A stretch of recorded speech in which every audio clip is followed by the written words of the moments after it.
Hello everyone, good evening, my name is Bozemax and I will be your caster for today. Originally I would be casting with Uncooked for this evening. All three matches are scheduled for this evening, but unfortunately there's a little bit of issues on his side, so therefore I will be starting off solo, but hopefully later on when the issues are resolved for him, he will be able to join in for, let's say, map 2 or so. So let's just quickly bring up the schedule for today, the matches that we will see on stream today. Three beautiful matches today, which are all coming from Group C, which is Entropy Gaming versus Quintex Esports. The next match will be Stark versus Eagle Empire and Misclick versus GHR Esports, also known as Team Avoid. We'll talk more in depth about these two teams, all these teams, later on. We'll just quickly hop in the map because we're just a little bit delayed for this evening. Again, you did already see the map band screen. I'll just quickly bring it back up. Today we'll be heading towards Café Dostoyevsky for the first match of the day. Which was picked by Quintex, and therefore Entropy had the option to decide on which side they want to be playing, and this is in this case defense. So let me just prepare the final things for this match, and then we can just jump right into it. Okay.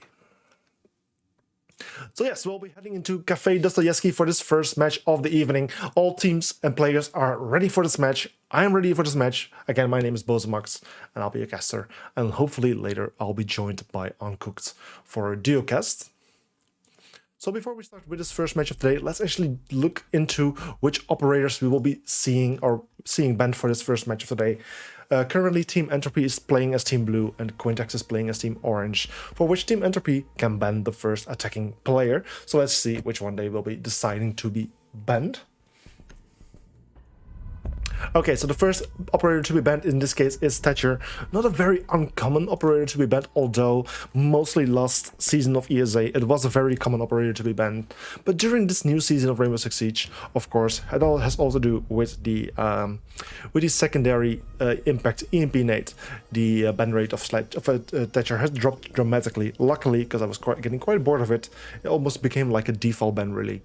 And luckily this ban rate has dropped dramatically, but for this day we will see him being banned once more, after which also Sledge was banned. Very strong operator overall, of course, also with his Sledgehammer, which can be very strong, and also Solis, the newest operator, which is being banned quite a lot at the moment. Let me even bring up the statistics for this competition. It's currently the most banned defender in ESA Cup Season 5 with a almost 55% ban rate, which is absolutely huge. And I mean, some people call it a comfort ban, which in some ways I am thinking it's somewhat of a comfort ban. Of course, not all people are used to play with it or against it, so they just rather take it off the boards.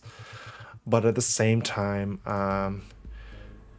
it's also just one of those operators who can be pretty good in some situations, especially if your team has prepared some strategies with Solis that involve Solis. You can perform really well with it, and especially if your enemy is not quite aware on how to counter those kind of situations, it can be very difficult to play against Solis.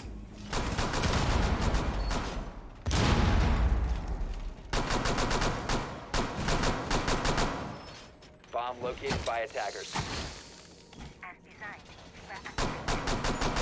Okay, so yeah, like I said, originally I was supposed to be casting with Uncooked for tonight, but unfortunately due to some internet issues on his side, I will be casting this first match solo, which does give him some time to try to fix those issues, which hopefully will allow him to return to this match, to this stream for today on the second match. But yeah, for now, for this first match, I'll be alone. Entropy Gaming versus Quintex Esports, and let's see how they will do. Entropy on the defense on Team Blue, like I said, where Quintex is the attacking team on Team Orange. So it will be Café Dostoyevsky for the first defensive round. We'll be heading towards the top floor, which is the double bar area, bar lounge and cocktail bar. The first attackers are trying to find their way towards the building, just looking for the first way in. Nuck is also one of those operators who's often banned in this competition, currently on a 39% ban rate, which is currently the most banned attacker operator. Not even close to the percentage of Solis bans, but still a pretty high rate if you ask me. Attackers are currently making their way towards the top floor, just looking for the first way in. As usual, it's a very standard way of approaching this bomb site, this map. I think 90%, or maybe that's a bit too much, but like a very high percentage of these attacks start from this top floor, as it is just a very strong way to make your first entry. But as Anti gets actually his first kill, I'm not even sure where exactly this attacker was taken out. It was a C4 kill, but where exactly did this happen? I'm not even sure exactly where this player was taken out. Very interesting to see that the first player loses life already so early on. It's of course the nomad of the board, who likely maybe did not even place any of her charges yet. So for that reason, it's a very big loss for the attacking team, and it will now return in a 5 versus 4 situation.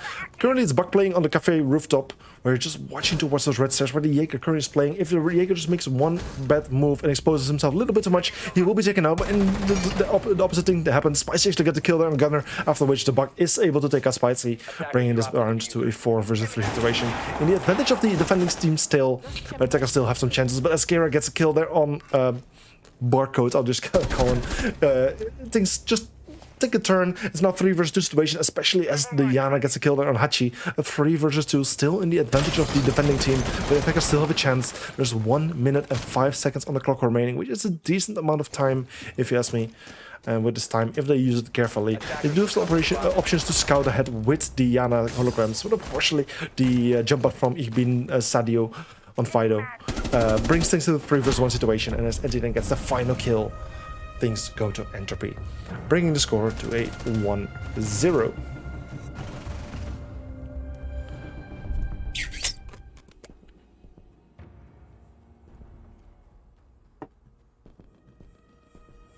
Okay, so yeah, so currently it's a 1-0 score in the advantage of Entropy.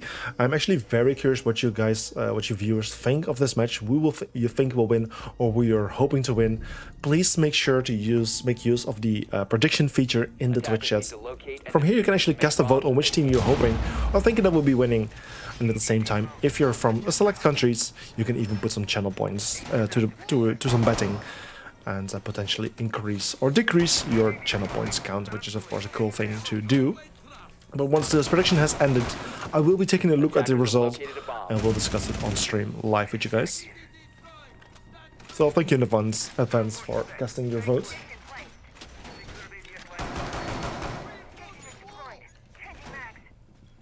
10 seconds left before insertion. 5 seconds remaining. Attackers are heading out to defuse a bomb.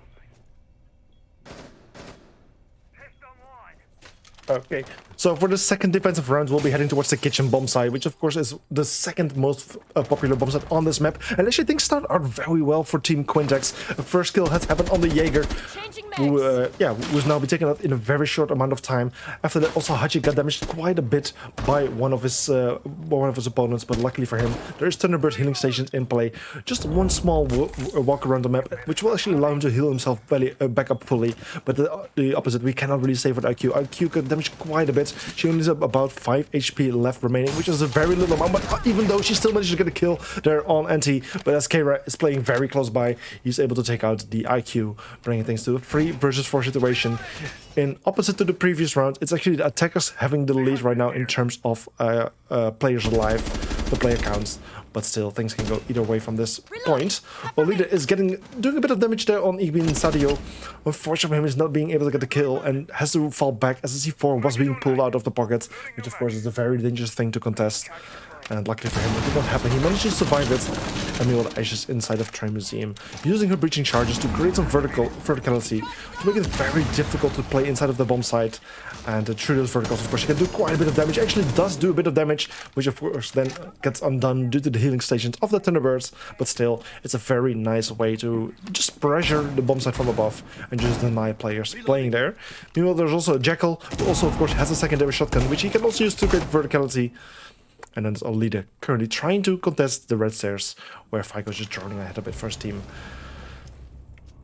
Well, meanwhile, it's Kara, the Eternity, that's the Capcom playing downstairs with a shotgun, however. That's actually a very interesting choice of gun, but it's a very strong gun at the same time. Manages to take out one of the defending attacking players, sorry, the Ash, bringing things to the 3 versus 3 situation. It's currently an equal man count. It can still go really any way from here on. and just with 50 seconds on the clock, the attackers do need to hurry a little bit. Luckily, FICO does have some thermite charges, which he can use to open up the, for example, the freezer wall. But needs to be very careful with his utility, as I mean, can it be denied? Yeah, they still do have an impact. So impact tracking is an option right here, but still, we'll just see how things will go. Nades are going to be thrown as well. You would assume there's like an ADS plate or something. No, there's actually no ADS plate. And magically, the nade actually managed to find the target, but doesn't take out the healing stages, which are so valuable for the attacking team. Currently, one my play also in a very strong position. Has a nice line of sight towards the red hallway and gets a double kill. After which also Keira got another kill on one of the attacking players. And even though Entropy started out with a lower man count, they have managed to work things back into their favor and added another point to the score. And made the score 2-0.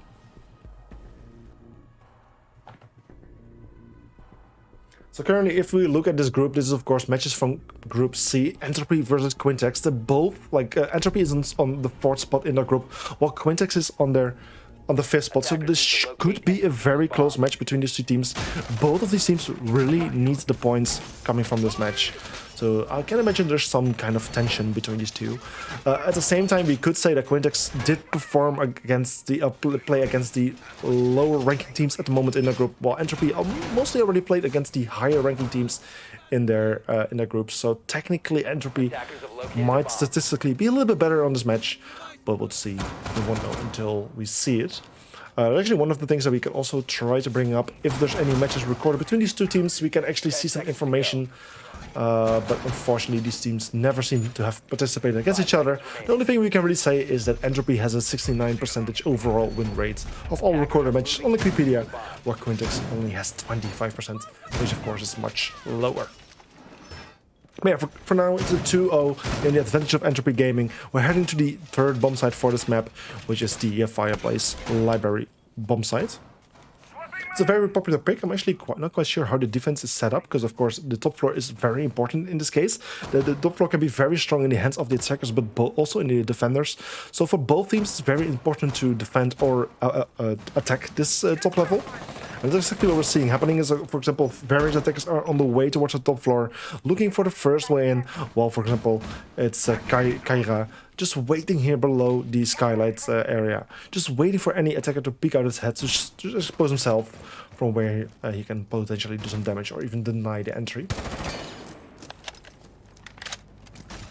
So attackers are just mostly looking for a first way in. Jekyll has, of course, this scanner, which he can use very effectively to get the first bit of information. Actually finds the footprint of one of the defending players who's currently on the top floor, but needs to be very careful because someone is approaching from the side. I'm not quite sure who it is. Someone playing. It's Anti, but in the end, no, Anti gets spotted. There's a kill there on Olida Valdez. A very nice kill, taking out the Oryx, which of course is a very strong operator, especially on the roam when you don't want to let loose. But luckily, they managed to take him out. Meanwhile, the Nomad and the Capcan have been taken out, while Olida has been injured. I think they walked through 2 Capcan traps at the same time, which did cause the injury immediately. But still, he's in the position where he could be revived, which is of course very positive for him. However, in order to reach him, attackers need to be very careful because he's been Sadio is currently playing on top of the white stairs. It's being denied, however, as a nade was thrown from Diana, destroys his shield and the alibi hologram, which gives the attacking team a lot of opportunity to reach the Jekyll, which meanwhile has been revived. And with a very nice rotation, the Jekyll is able to flank Hachi, take him out. It's a 2 versus 4 situation in the advantage of the defending attacking team. Spicy gets a kill on Figo. It's a 1 versus 4, but then it's only with a kill there on Spicy. A 1 versus 3 situation in the advantage of the attacking team, with just the Castle left alive, playing in the laundry. In this 1 versus 3 situation, he managed to find the Yana, so he's actually on the drone. A very nice kill, a very smart kill, a very smart way of pushing the player. It's now a 1 versus 2 situation. The Buck is not quite aware of, it seems, of the position of the Castle, which actually gets another kill there on Leader. The Jekyll, who was not ready to be attacked, was just playing downstairs in trains, getting shot from above by the Castle. Castle in a very strong position at the moment, but unluckily for him, the Buck has retrieved the diffuser, is going for the diffuse right now as we speak, and I don't think Castle knows where the diffuser is being planted. He was trying to create some verticality, but doesn't find the Buck. He's not sure where he's playing. In the end, the Buck is So his position is somewhat known, especially since he has just fired some shots. The diffuser is planted in fireplace, but the Buck is smart. He's just rotating, he's just relocating himself. The Castle needs to look for where the Buck is playing. He doesn't know for sure, but in the end he does find him, takes him out by a headshot, and with still 25 seconds on the clock, there's plenty of time to defuse the diffuser, which means this is another round being won by the defending team, Entropy Gaming, putting the score on 3-0. A very, very nice comeback from Team Entropy, one you would not assume to be happening. I think it was a 1 versus 3 or 1 versus 4 situation at one point. One that should have been won by Quintex, but after a very nice comeback from Team Entropy, they managed to still win this round, even though they shouldn't have. Well, after we have now made it towards the fourth round of the match, the prediction has actually ended. 14 people voted for Entropy Gaming and 3 people voted for Quintex Esports, so an absolute majority for Entropy Gaming. And since, of course, Entropy Gaming is currently in the lead with a 3-0 score, it does seem to be quite right so far. I believe Uncooked is joining me back. I'm not quite sure. Yes, I was hearing something in the background, and actually your voice is sounding very, very clear at the moment. So I assume your internet issues. Good. Yeah, I assume your internet issues have been fixed in that case. Yeah, my mother is currently having a very stern phone call with the internet service provider. Okay. So they're actually able to do something then from a remote location, which is good. Very happy that they have such a good customer support then in this case. No, it's not. It's just that it stopped dropping out now. But okay. We've been having this issue for weeks, so hopefully now with the third technician coming to our house to try and fix it, it will be fixed. Oh, yeah, I hope so. And let's just hope that also your internet will stay good for the remaining of this evening. So of course you can guess the remainder of this match and the upcoming 2 matches as well. But as you can see, it's currently a 3-0 situation. Entropy in the lead. I think Quintex should have won at least round so far. I mean, at one point it was a 1 versus 3 situation, or maybe a 1 versus 4 even, which should have been won by Quintex, but unfortunately wasn't won. So yeah, Quintex is currently struggling. They tend to get very close, but unfortunately for them, they don't manage to finish the rounds off in their advantage, which is of course a very pity thing to see. Yeah, certainly not one of those things you like to see, and in fact it doesn't. Only 2 players have got kills on the side of Quintex as well. That's one thing that I'm really noticing. It's only the barcode player and a lead who are actually finding themselves on that scoreboard, and a lead is finding themselves against quite a lot of pressure early on. Does take that pre-fire round from Cigar Shop over in towards that bomb site, but it's spicy to find the first, and Inchimbisa finds the second as well, so that is a lead going down, and the Ash Gunner does manage to find one, so it is brought back a little bit, but NT now doubles down yet again. Fago does with the pistol swing try and find one, finds the injure onto NT, but that is about it. So 1 versus 4 now, 4xv, and I just don't think it's going to be done. Indeed not. Entropy, 4 rounds on the board, and very, very strong start.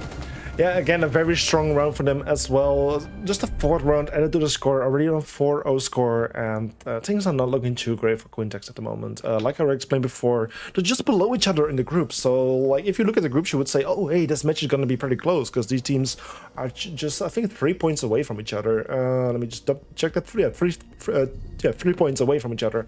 Entropy currently on 7, with Quintex being on 4. But like I said, it seems like the Quintex has been playing mostly against the lesser performing teams in their group, while Entropy has mostly already played against the well-performing teams in the group. So if you look at that, it might just mean that Entropy is the better team in this case. Of course, only this match would tell which one is. This is like the match will prove it. Seems to be that way so far. Yeah, so far it does seem to be the way. And also, if we look at the prediction, I was just doing the prediction as you were joining, like such a high percentage going to Entropy. 14 people voted for Entropy, 3 for Quintex, and an immense amount of channel points being put on Entropy as well. 110k channel points in total versus just 1.4k on Quintex. So that's a 99% versus 1%. But of course, the vote count is really the thing that matters in this case. But still, is one thing that's worth pointing out. Yeah, and I mean, I'm just looking at those previous results as well. Quintex last had a 7-0 go against them. So they haven't actually won a round for quite a while. And Okay. in fact, they lost the game previous to that as well. So it's at least 12 rounds in a row that they've lost here Oh, damn. in Season 5 without finding a single victory. Yeah. Which, you know, when you go that long without even finding a round win, it can weigh on your mental quite a lot. And I think that's possibly what could be happening. Obviously, they have that 7-0 from last week. And, well, they're certainly not on their way to being preventing that.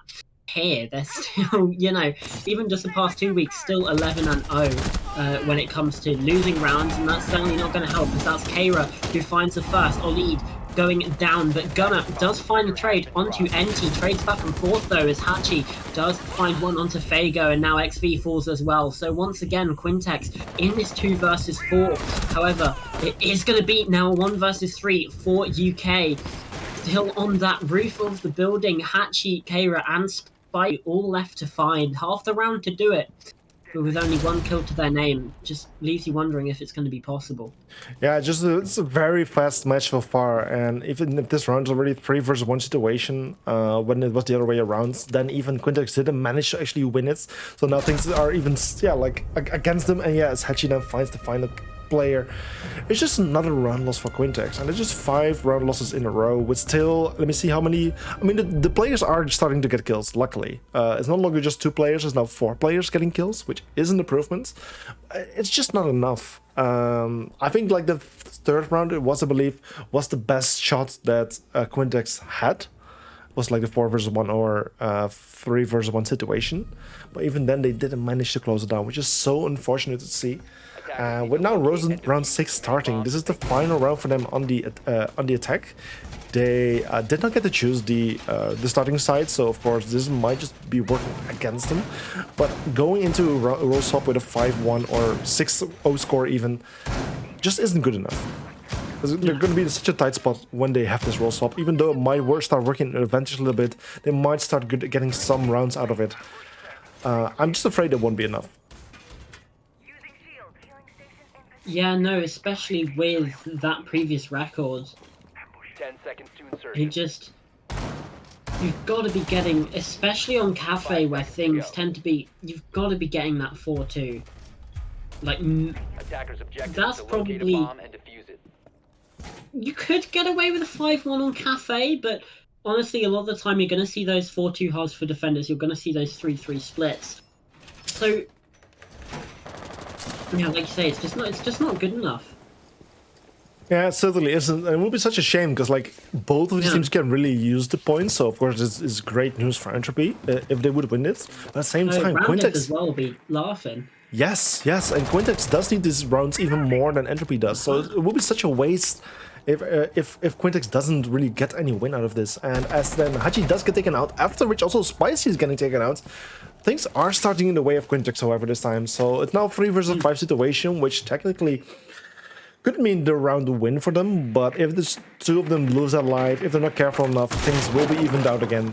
So they need to be yeah, this is what I mean. They need to be very careful about their choices. There was a drone down there as well. There was a drone there, and if you don't just drop a hatch like without checking or without at least considering the information potentially, hopefully, giving by your teammates, like you should be able to avoid those things. And it's just such a waste to lose your life like this. Yes, they still have the advantage right here. They still have 1 more attacking player alive compared to defending players, but just 1 more dead on their side, and it's already lost. And that would be such a waste. And the thing is as well, like last time we went to, I think it was this bomb site, it was a 1v3 clutch. So I think that's another Frost map. No, it's Capcan Traps, double. Oh, double Capcan Trap, yeah.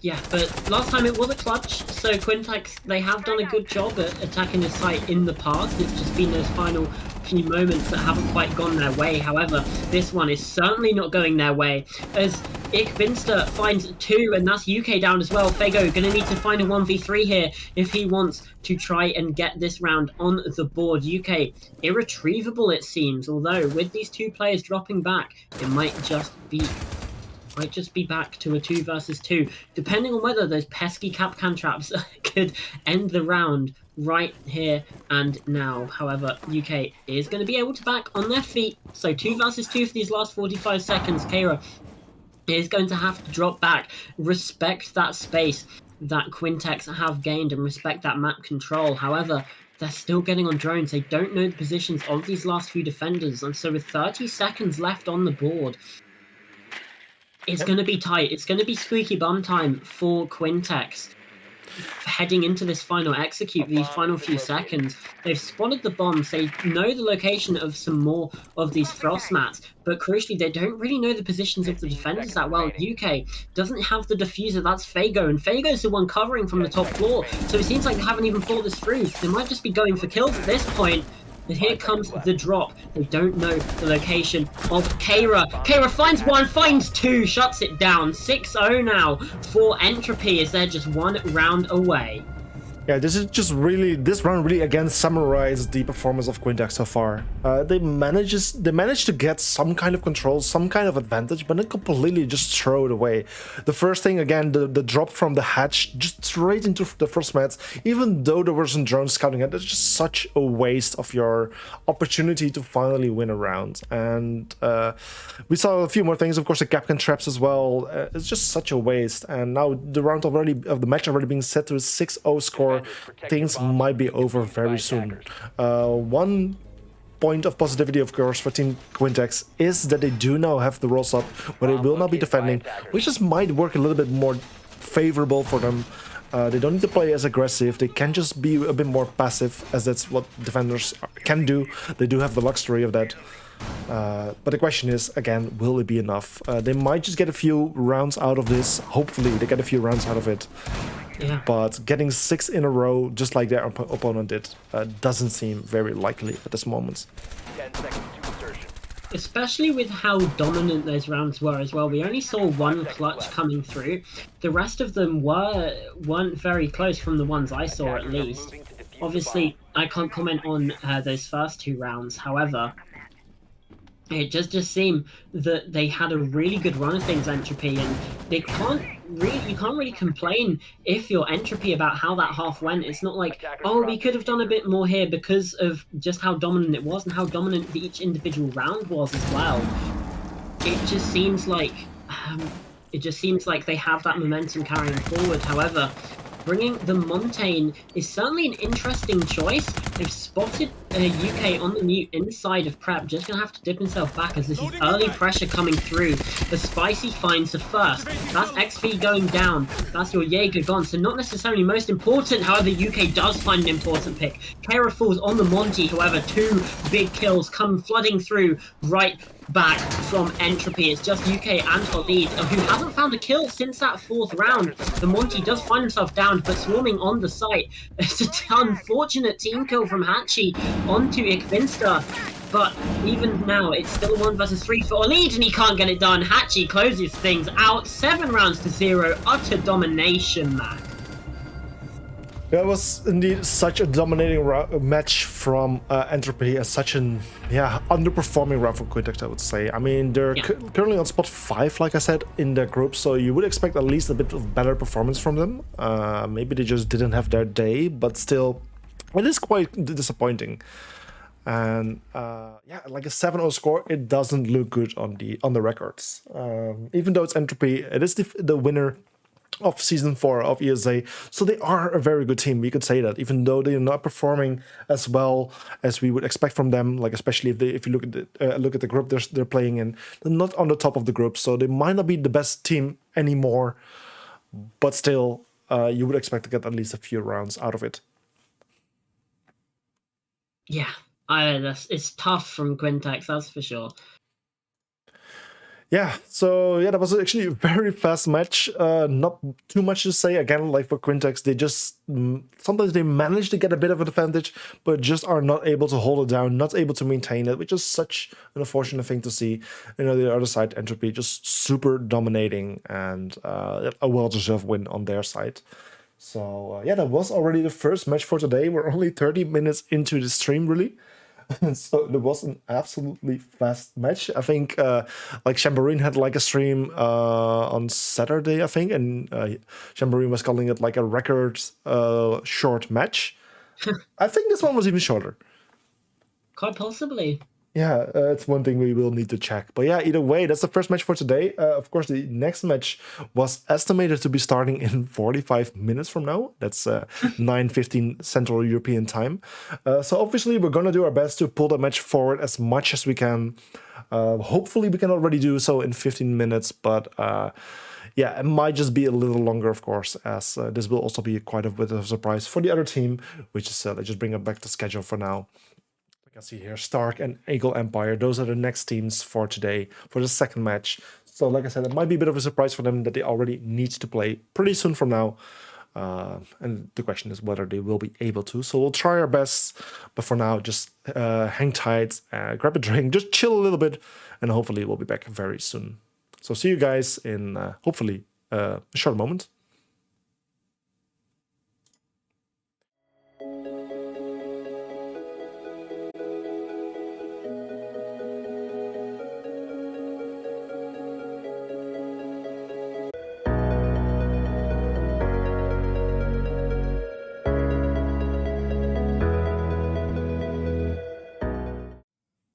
Hello, we're I'm back. here.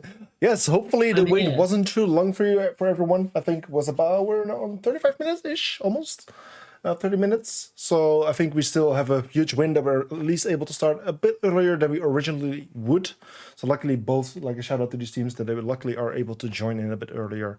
We're just waiting for the final player to join. But before we actually start with this match, let's just look at the map ends. Let's see which map is actually going to be played for today, or for this match. Let me see. Let's do that. Let's see. Let's see. So Stark versus Eagle Empire. Obviously, we're going to get into this a little bit more, but Eagle Empire coming in to the start of week 4, we're actually top of Group C. Stark, though, struggling around that sort of bottom area. They didn't play last week, but this could potentially be a massive upset if Stark are able to win things, and that obviously is going to depend on the map that we see. So Eagle Empire starting things out first, we're going to see Cafe Dostoevsky. Now this is actually a pretty good map for Stark. In fact, their only win this season did come on that map. That was an 8-7 against Entropy, who we saw take that swift 7-0 win earlier against Quintex.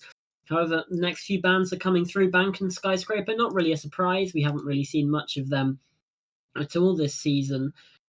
So, yeah, I'm not massively surprised to see it coming out here. Chalet taken off as well as Clubhouse, thank God. Chalet is a very good map for Eagle Empire. That's where they got that 7-1 against Royal. So, yeah, certainly looks like they don't want that. Stark, though, banning out Theme Park. That is where Eagle Empire took their loss last week. And Villa taken away, which means we head to Oregon. Bit of a classic, and I'm just trying to see the team's history here on this map. I don't actually know if they've played it at all in this season. No, it doesn't look like they have. So first time here, we're going to see these two teams head here onto Oregon. There's Eagle Empire starting out on the attacking side. And Stark have chosen to start on defense in overtime as well. So we're heading to Oregon, Max. Yes, we are. We're heading to Oregon, a map that we haven't seen too much in this season. It was one of the most played maps. Yeah, it was one of those most played maps during the past season. So therefore, indeed, it is surprising to see Oregon being picked a little bit less this season, where the maps of Chalet are like being like kind of overpicked at the moment. But either way, Oregon, I always used to call Borgen. I'm not as bored of it anymore, of course, as it's not being picked as much. And like you said, for both these teams, it's a bit difficult to say how they will perform on this map as they haven't played it yet. Also, these teams haven't played against each other before in other leagues or previous seasons. So it's really difficult to say anything about this match. What we can say, however, is that for Eagle Empire, things are going to be starting to be tough. Like I said, they were on top of the group at the start of week 4, but as they lost their match against E-Wave and as Entropy has just won against Quintex, suddenly Eagle Empire dropped from place 4, which were in group 4, in week 4, all the way to place 4 in their group, which means they are getting in a tough spot. If they will lose this match, okay, Stark is only on 2 points, so they can afford to miss out on some points. But at the same time, things are going to be tough for them because they still have some very tough matches coming up for them, which of course not right now is Stark, which is certainly a challenging one. Then we next week have a match against Team Misclick and the final week against Entropy. Misclick are undefeated as well. Yes, that's why. And then also Entropy in the final week. So Eagle Empire is certainly like they're on a good track, but they certainly have a very difficult road ahead. And I think Stark is currently their best chance to still earn some points and stay in the top 4 somewhere. So I think it's a very important match for them as well. So I'm very curious to see how that will go. And like if we look at the schedule again, right now it's Stark versus Eagle Empire. That's the upcoming match for now. Earlier we saw Entropy against Quintex, which was a 7-0 win for Entropy. But then later also Misclick against GHR Esports, where GHR, I believe, hasn't won a single match so far. No, they haven't. So technically, Team Misclick, number 1 in the group, has won 4 matches in total, has lost 0. Should technically have a pretty good chance there. So yeah, Team Misclick, I think, is going to be like in a very good position after today, where Eagle Empire really needs to fight to maintain their position. Like even if they lose it, Stark won't take their position away from them. Their position won't be taken today. But I think it's a very important one to defend those points that they have and defend the position that they have. Yeah, especially as that top 4 is actually separated by quite a few points, 5 points from that bottom 4 of the group. But even still, if you go in 4th place, you still only have that one shot. You obviously progress through to the playoffs in that lower bracket. Whereas if you end up 1st, you do have a 1st round bye. So you get seeded into the 2nd round of the upper bracket, which is a massive, massive difference. Obviously, second and third, you just go into the 1st round of the upper bracket. But yeah, that gap from 3rd to 4th, currently, those 2 teams are basically both in 3rd. I think it's coming down to the fact that E-Wave has won exactly 1 more round. That is the difference between these teams. E-Wave has won 26 rounds and lost 16, whereas Eagle Empire has won 25 rounds and lost 15. So they're on the exact same points, exact same round difference as well, that plus 10. I mean, that's it's just so close to call. And it is. That's what we mean. Those individual rounds can be the difference maker because it's literally just the fact that E-Wave have won 1 more round that's currently keeping them in 3rd spot. And Eagle Empire and E-Wave have already played. No, they haven't. No, they have played last week. Yeah, it was a pretty close match, but in the end, E-Wave was the one who managed to. Oh no, it would be the head-to-head then, wouldn't it? Yeah, that's all it comes down to is the head-to-head. Oh, we're actually starting with the match. The players are ready, so we're just gonna hop into Oregon, like you said. Sorry for interrupting you, by the way. But yeah, the match is starting. The players are joining in the lobby. We're just hopping into Oregon right here. After just seeing this beautiful introduction to the map, we can just now hop into gameplay. Feel free to finish your introduction. Sorry for disrupting you, but also let's look at the map bans of operator bans. Sorry. Yeah.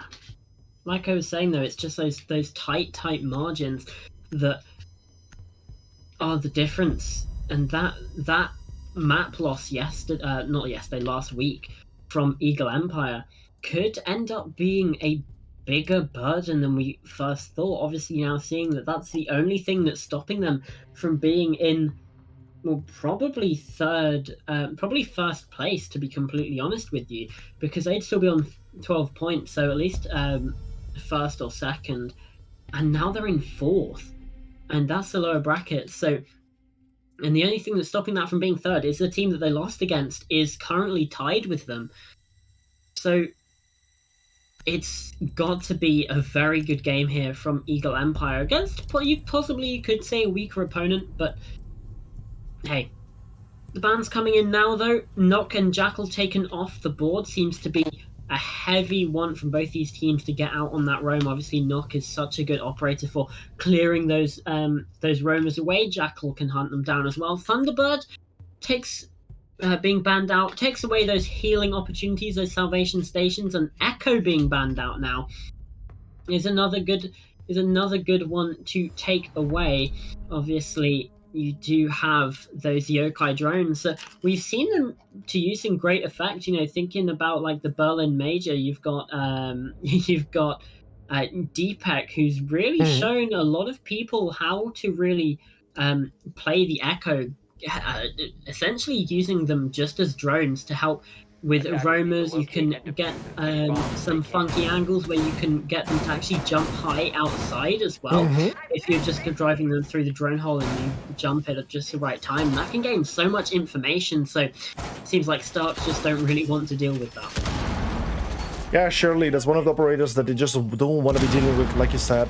And I'm not sure whether like Eagle Empire. Yeah, I think we have seen quite a bit of Echo action in Eagle Empire, especially if you look back at the previous streams. Eagle Empire really tended to play the Echo lots, and also one of those operators they tended to play a lot was the Nuke. I don't know if you saw previous match, which was on the previous match was last week on Team Park from Eagle Empire. We really saw some sneaky plays happening from Eagle Empire, where they just managed to sneak through the cameras, through the just trying to stay hidden from the defenders who are just playing and just getting some very, very sneaky kills. Just hopping into the bomb site, getting some easy kills. Even the one moment you might have even seen on the Twitter of ESA, where I believe it was Zeri who was just hopping in the bomb site, just standing right behind a defender who was like on the camera, just avoiding the player at first, just first see if you can get another easy kill. Getting an easy kill and then taking out the player close to him, which was on the camera, which is such a good thing from Eagle Empire. And Nuke, of course, is one of the operators which did help them to get to those points. So I think that's also a very good reason for Stark to ban Nuke in this case. Yeah. But however, the vertical pressure is coming through thick and fast now from Eagle Empire.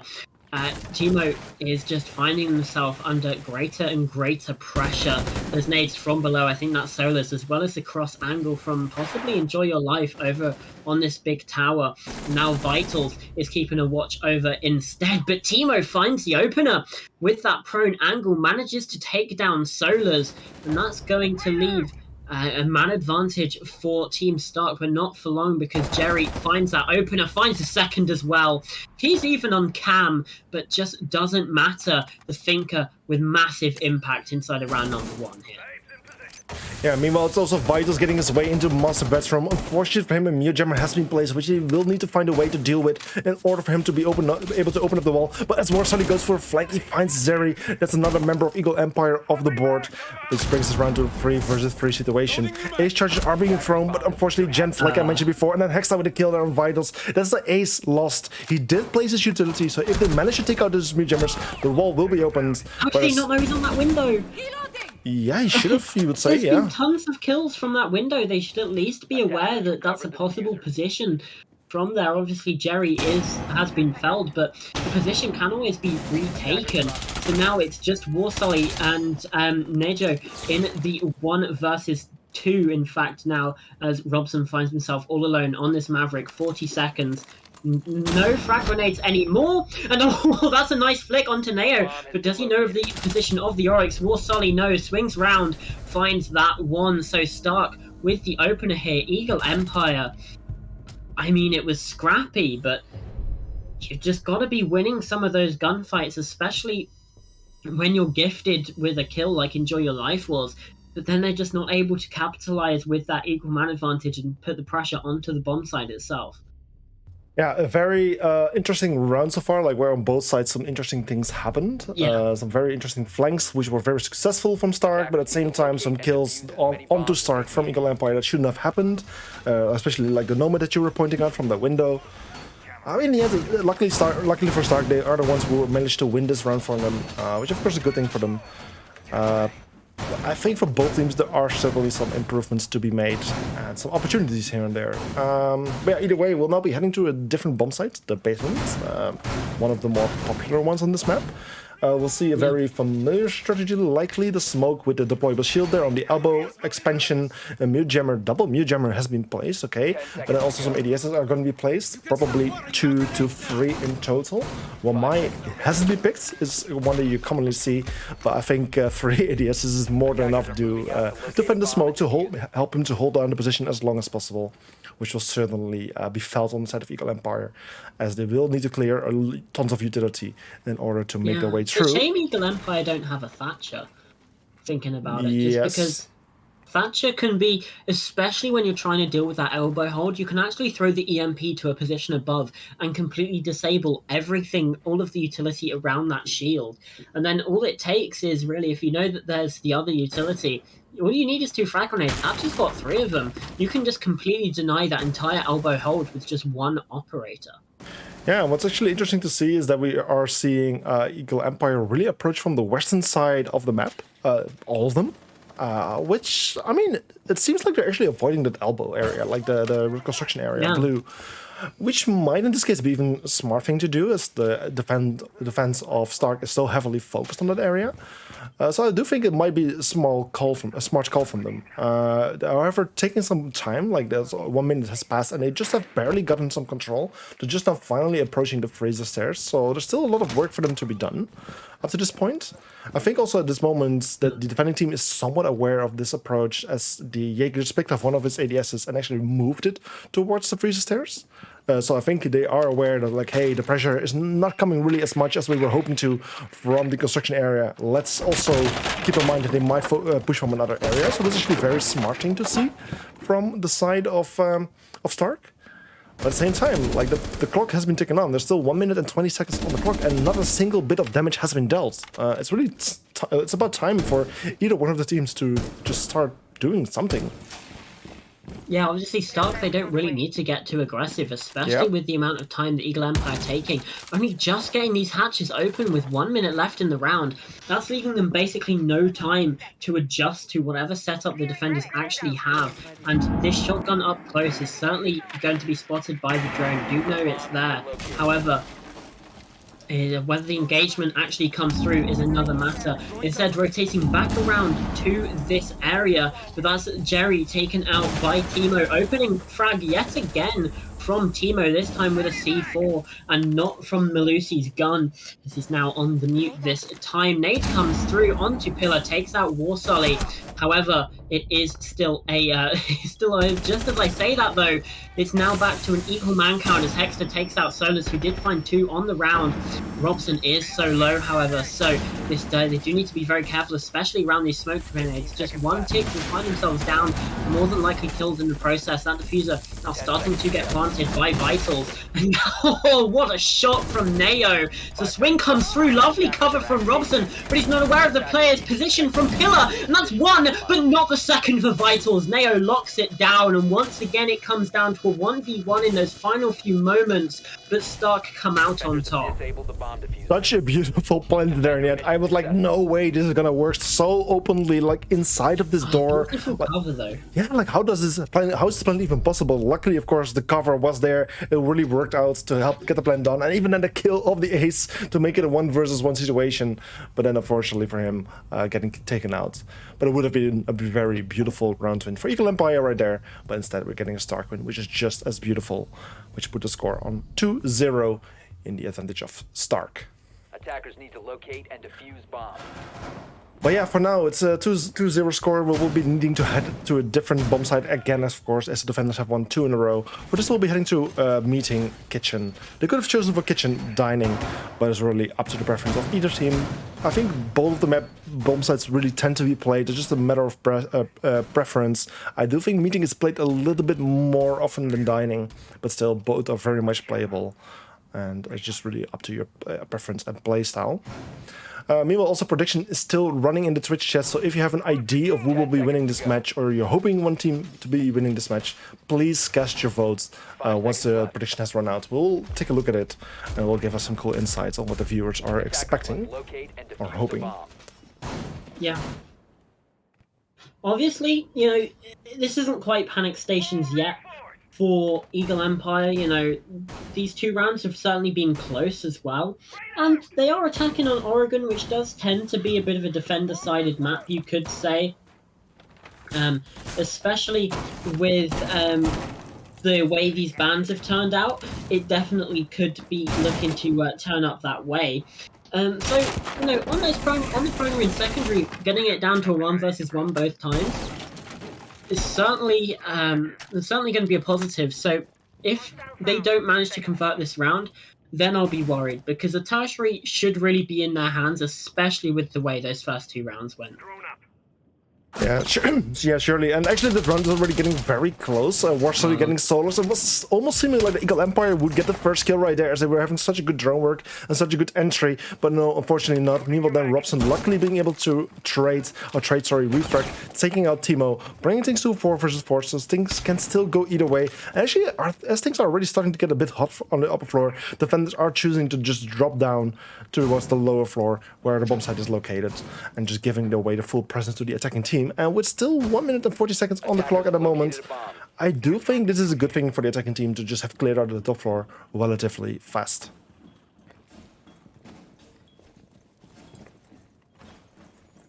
In order to actually get the proper control over the bomb site, the attackers do still need to achieve quite a bit of things. Of course, there's some walls to be opened up to create some new lines of sight into the bomb site.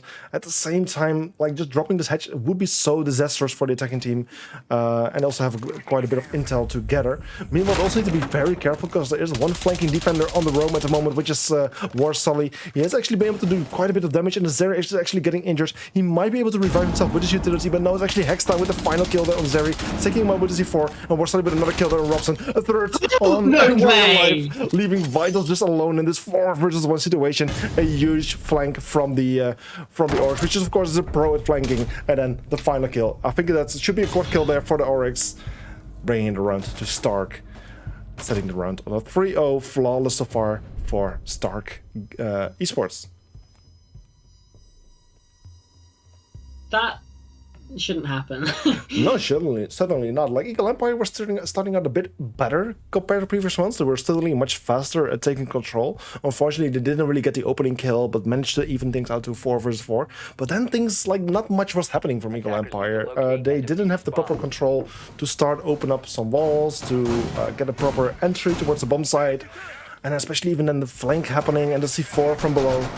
Those are things that really destroyed the attack from Eagle Empire and worked things in the advantage of Stark. So an absolutely beautiful defense there from Stark. And a very unfortunate round for Eagle Empire. Certainly not the greatest from Eagle Empire, and that's the one that really you should have been thinking they have the best chance in. But instead, that's actually the worst round that Eagle Empire have played so far in this match. And now that Stark have 3 on the board, that's when maybe if you're Eagle Empire, you start to get a little bit worried. Maybe even you call a timeout, especially if this round 4 doesn't go your way. You need to make sure that you can pick up those final 2 rounds, because otherwise the map would just look unwinnable. Yeah, and just keep in mind that Eagle Empire was the team who actually decided to go for the attack here. So the fact that they haven't got a single round out of it so far, that isn't good news for them. No. Obviously, it could be that sort of like mind game thing where you're like, if we pick the worst side and we still like do better than them, then there's like no chance of them making a comeback. But obviously, whether they made that strategy or not, I can't say. And if they did, it certainly isn't working out because Stark are doing such a good job of things here. Adrenaline surge coming through. Timo could be the very first engagement here yet again. In this match, just getting up in front early, but it's actually going to be Jerry to find that one. Solus as well with the crossfire, but the Finker does in the end find that kill. So good start from Eagle Empire this time, making sure they get that opening pick. However, Warsully is here on this flank, has spotted the position of Enjoy Your Life and does take him down with a swift, easy headshot. And now that is going to be danger levels heightened once again because the Oryx is still causing a nuisance out on this roam, out in the map, and they just don't know about it. Now heading over towards a big tower to potentially just shut down this entire push. Robson needs to be careful here, and Jerry as well, because if they don't know, this could be catastrophic. It could be 2 kills for Warsully. Obviously, Robson's on his drone right now, so does not have the gun up. It seems like they might be aware. Oh, but no! Comes through anyway, and the Finker Surge just to get back that little bit of HP. Warsully, who's been an absolute menace during this match, does finally get taken out with the shotgun up from close. Neo, easy kill there. Looking back for a second and finds it too. It's a 1 versus 3 now for Solar's Eagle Empire, falling apart here on the top floor hold as Stark just holding on with every bit that they have. SMG 11 from a Hexter, and that's going to lock things down. Eagle Empire Sort yourselves out, man. Yeah, I really think this is the worst performance we have seen from Eagle Empire so far. I do think Eagle Empire has made a great leap forward in the compared to the past months that we have seen them in different competitions or whatever. But still, seeing them having such a fallback, that is absolutely very unfortunate to see. I would also expect any tactical timeout from them coming out any time, especially since, like, of course, they are currently 4 rounds behind on their opponent. So I think they could really use the tactical timeout, potentially maybe the next round. But yeah, only 2 more rounds for them remaining on the attack, after which they will have the roll swap. And yeah, they should really win these upcoming 2 rounds to still make it a 4-2, which is not a great score, but is workable. And if they don't, then things will look very, it won't look too good for them.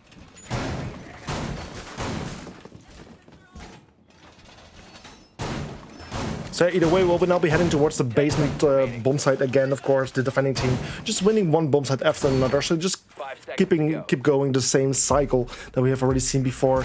This time they seem to have dropped the deployable shield, which they had last time. Or actually they do have the deployable shield, but just have to place it just in a slight different position, as Eagle Empire did not approach from the construction site last time, and doesn't seem to be doing the same thing either. Actually, they're going for a very aggressive kind of approach, potentially even a rush. Yes, we're actually seeing it happen right here. Vitus is the first one to actually finds Robson, after which Vitus... Oh my god. Oh god, it's actually got with a double kill both Vitus and Robson, so that's not going well for Eagle Empire. 2 members lost in a very short amount of time, just taking out Robson and Vitus. That's a sledge and the Finca gun. Not the most important operators for this round, but still, it's a huge loss, bringing them to a 5 versus 3 situation within the first 20 seconds or so. Yeah, that's rough, and it shows a bit of miscommunication as well, as Timo finds one on the upstairs. It's just that thing of, you had one player with the gun 6 already out, and the sledge, Robson still goes to barricade that anyway. Enjoy Your Life does find one, but in the 1 versus 4 it looks unwinnable. There you go, 5-0, and this could be a very, very quick night here, Max, because for the second game in a row, we're seeing one team 5-0 up. Yeah, that's a very, very unfortunate thing to see, something we don't like to see even. And also, if I'm looking at the prediction, which just came to an end in the Twitch chat, a total of 7 people casted the votes, where actually the majority, 4 people casted the vote for Stark, versus only 3 people for Eagle Empire. So it is a very close vote, but still the majority for Stark. And especially as the vote was going on through while the map was live, I'd be interested to see...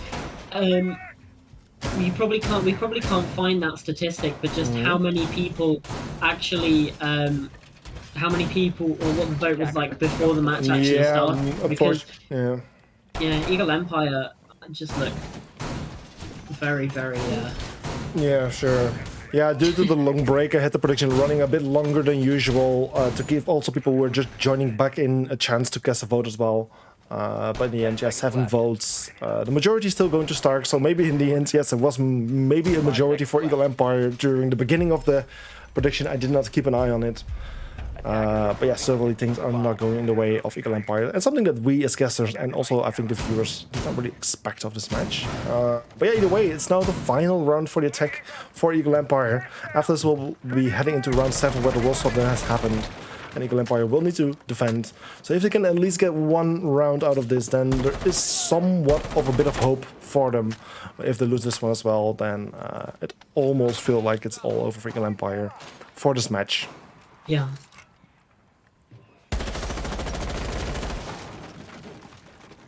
Well, what can we see? Eagle Empire, you've got to get this one. Going to kitchen dining. So every site being played by Stark, and it seems like they just have that confidence. Obviously, these 2 tertiary sites aren't too different from each other, and Timo's just doing such a good job at clearing up all of these drones on the top floor. A minute into the action phase, we've only got 4 drones left alive for Eagle Empire. As this swing's now coming through, they just don't know the position. Robson getting caught out from that angle, but Jerry does find the trade, costly though it is. Does come through. However, they still don't know about War Sully, who is able to find one. That Solar's going down, and again, this Warsolly on this Oryx is just doing such a good job at causing a nuisance. We could very well see this 6-0 half. Like, we could get 2 7-0s in a row. However, the position found and the kill found as well. Vitals going down to the T5 of Warsolly, and the whiff from Enjoy Your Life does recollect and reconnect on the rego of that one. And now it's down to Jerry and Enjoy Your Life. Cargo Barricade going down. Zero still up on that top floor with 1 minute, basically 65 seconds left on the clock. Stark look like they're in a good position. What can Eagle Empire do here, Max? Well, one of the things they can certainly do is gather information. That's one of the things we're seeing Enjoy Your Life doing. Like, of course, he has those zero cams, which most of the teammates are currently watching. But yeah, unfortunately, the information doesn't really seem to get to Enjoy Your Life, which is very unfortunate. That's Goji with a kill there on the almost last Eagle Empire member. It's just all coming down to Zera in this 1 versus 3 situation, maybe with a bit of time, like 35 seconds, and also some information. He could potentially do something here, but as Nejo gets the final kill there on Zeri, it's a 6-0 for Stark, a flawless half, and things are looking very dark here for Eagle Empire. As any empire eventually falls in history, it might be the end of Eagle Empire, as well as they are clearly declining in terms of performance so far. Yeah, like I said, it could be another 7-0 here. Stark just need 1 attack from these next 6, and that's it. They get 3 points back, up to 5, up into 5th place in Group C, and that'd be absolutely massive because, well, Eagle Empire, they're still on 9 points, so even though it's still a bit of a gap to go, there is still that possibility of the rebound. Obviously, 2 more games after this one, that's still a possibility of 6 points after the fact. That's more than enough for some of these teams to get themselves into contention for those playoff spots. Yeah, that's what it's all about. Only 4 teams can proceed into those playoffs, which is, of course, the thing they're all aiming for. That's where the prizes are to be won, where the glory is to be found. And just this group stage is just the first test in order to make it there, which, of course, is all these teams are participating for it. 32 teams in the league, although 1 did get disqualified, but only 16 spots for those playoffs. And that's what the teams are fighting for. I'm actually kind of impressed that we didn't see any tactical timeout from Eagle Empire yet, because of course it's one of those rights that they have, and that could technically help them, but maybe up to this point they've either forgotten about it or just given up about it. And yeah, it's just a matter of time to see where this will go. Jerry needs to be careful here in this split position, just because, well, he does have the cardiac sensor, but they've got drones all around. They definitely know that the Pulse is playing around this area. They have elected to go down to the basement, so we're not seeing the first round of the half being on the upstairs like we did see from Stark. And Jerry's actually got a shotgun on Pulse. I'm not sure about that one personally. But hey, if it works, then I guess it works. It does mean that those long-range gunfights are going to have to come from some other operators. Maybe it's going to have to be Enjoy Your Life, really. Obviously, the low fire rate of Robson and Solar's their gun, the UMP and the T1 is, well, certainly it's a bit of a hindrance. They can still be used for those long-range gunfights, but the carbine is just so good. However, Jerry continuing to get this information, though, and they're actually wasting quite a bit of time here, Max. Vitals does take a bit of damage, a bit of heat, as does Jerry over up on this top floor, but Enjoy Your Life is the one that finds the first pick. However, we've seen opening picks go the way of Eagle Empire before, and well, if you look at the top of your screen, they have not ever come to fruition, and this garage position could be so sneaky. The laser just going to give it away. These gets taken down by Goddy, and that is now 4 versus 4 Stark. Maybe looking to push this button, push that execute, and make sure they can find one. And there's Vitals going down as well. So man advantage now in the hand for Stark. and this 7-0 might just be likely. Robson trying to stop that from being the case. Nade comes through, and now Diana making their way onto this position. The pre-fire from Solars, and now it's Hexter in a 1 versus 3 if they want to secure this round, and it won't be done. Eagle Empire finally, Max, get one on the board. Indeed, it was about time, maybe just a bit too late, really, but it could be a chance for them to actually finally turn things onto their favor and finally start winning some more rounds. Like, they have finally broken that 6-round win streak of Stark, which was absolutely destructive towards Eagle Empire. And just this first round could mean a little bit of difference. Like, it might create some momentum, it might create some positivity within the team. Still no tactical timeout, which could still be recommendable up to this point, but it seems like that Eagle Empire just wants to continue playing. Maybe they just want to keep the momentum that they have right now and don't break it with the tactical timeouts. But yeah, they still have a very long way ahead. Still 5 rounds to go in order to bring this match to 6-6, which then will bring the match to overtime. Which seems like an absolute massive job, but of course their opponent has done the same thing. And yeah, maybe just defending is the way to go for Eagle Empire, which could potentially work things into their favor.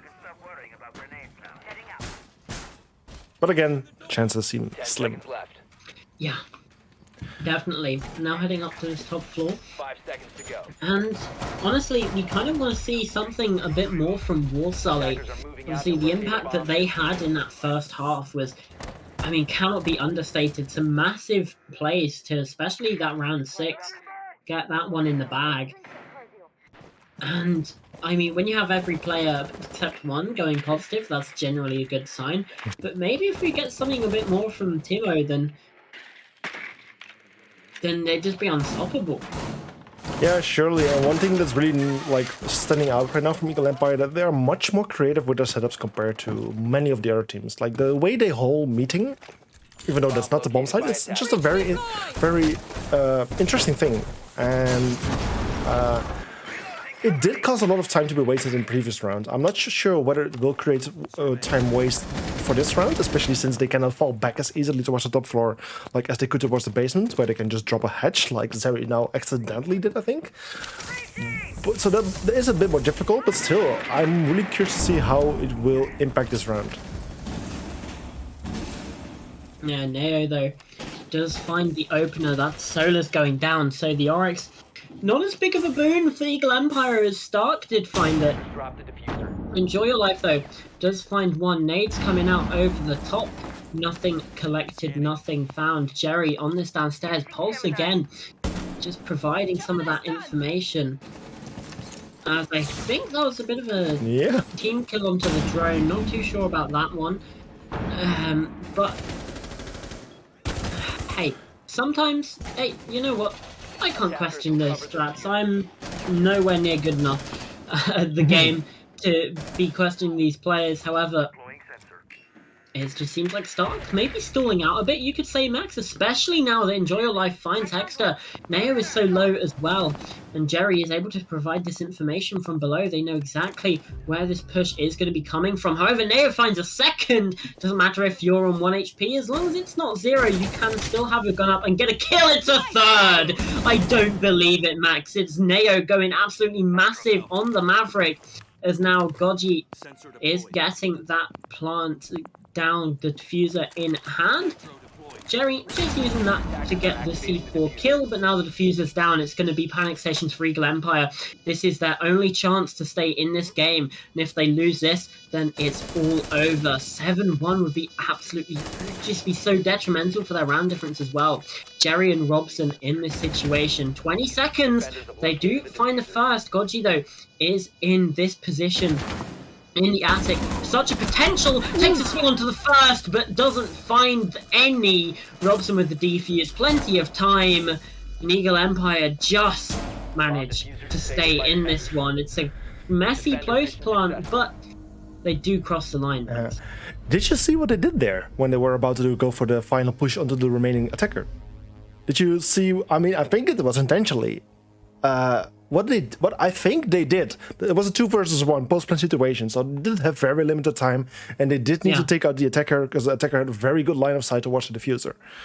What they did, they had one attacker just cross cross the door where the attacker was playing to potentially distract the attacker. Yeah. After which the second defender went for the gunfire onto the attacker, and it actually worked out so well because we saw how I think it was the Frost just sprinting by, which caused the remaining attacker to just spray into the Frost. After which the second defender came to kill the remaining attacker, and I do think that was an intentional play.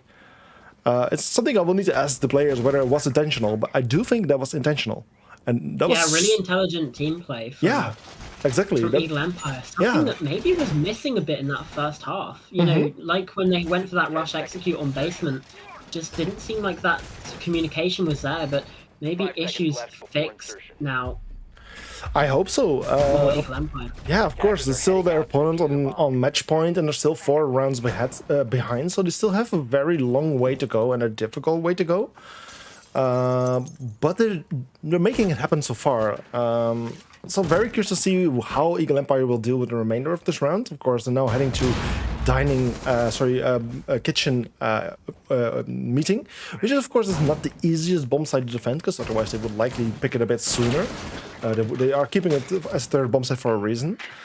So I'm very curious to see how this will go, but so far they have been very strong on their defense. Yeah. However, this is where the potentially where the worry is. Obviously, this tertiary not necessarily going to be the best defended. We saw Stark do quite well, mainly due to some off-site presence and some tricky roams that Eagle Empire struggled to deal with. So, this is some very early pressure, actually, Max. Yeah, and I actually don't think Enjoy Your Life is aware of the position of Ash, as he did expose himself quite a bit earlier. Luckily for him, that Ash did miss him exposing himself, so he's actually lucky to be alive at this point. But he needs to be very careful. Of course, he does have the hatch to drop down to, and maybe Zeri provides some information, but he needs to be very careful. Things can really go south for him any moment.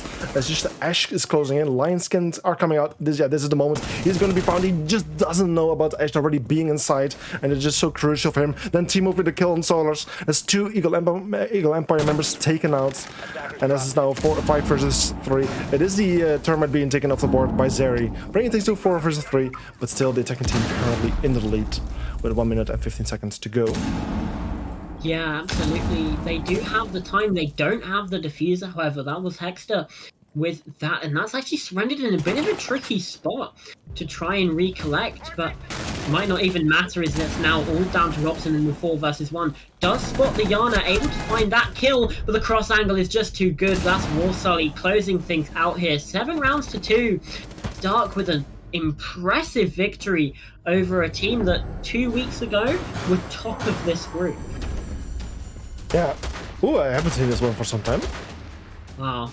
And it's of course interesting with the normal Ashkin versus the elite Tomb Raider animation. But yeah, 7 to score. A very nice attempt from Eagle Empire to work things around, of course. But unfortunately, it was a very small chance for them to actually do this. It says 6-0 score, which they went into World Cup with.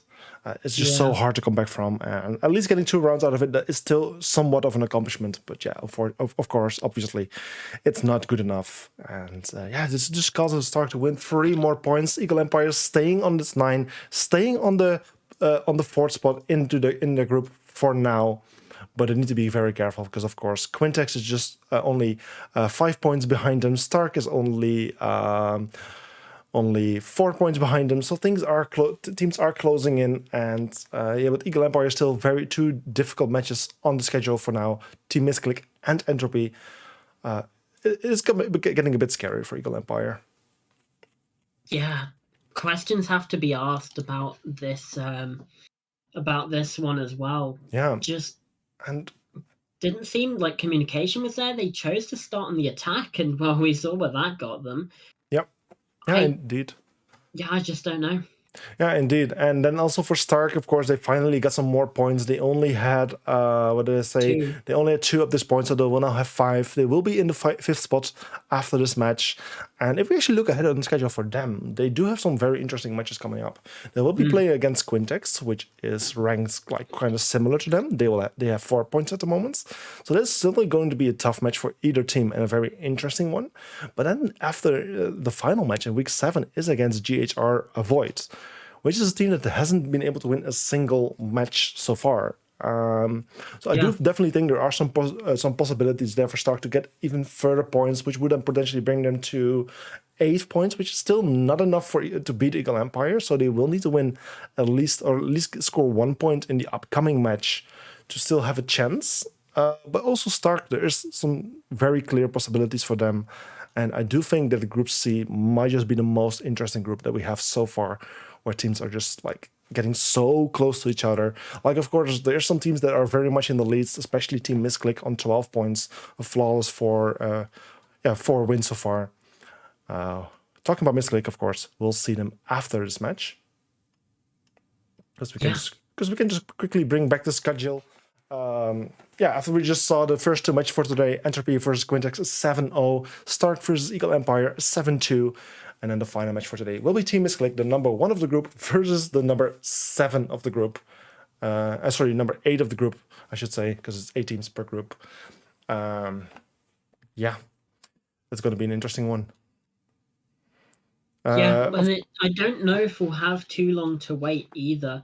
Before the match, maybe about 15 minutes before we can get underway with that map number 3. So that's going to be it for map number 2. Stark taking down Eagle Empire, group favorites at the start of things. Just taking a bit of a tumble and a fall here in these final few weeks. So that's it from us. We'll be 10-15 minutes break, and we'll be back with that third and final match of the evening. Yeah, so short break, and then we'll be back indeed with the final match. We're just going to try to pull it forward as much as we can, because of course the estimated starting time for that one is in 40 minutes from now. So that will be disastrous to wait that long. But I do believe there's some options for the team to just start a little bit sooner. But we'll keep you guys updated on when that match is really going to be starting. So just, again, take a little break, watch something else in the meantime, and grab a little snack. And we'll see you guys hopefully soon.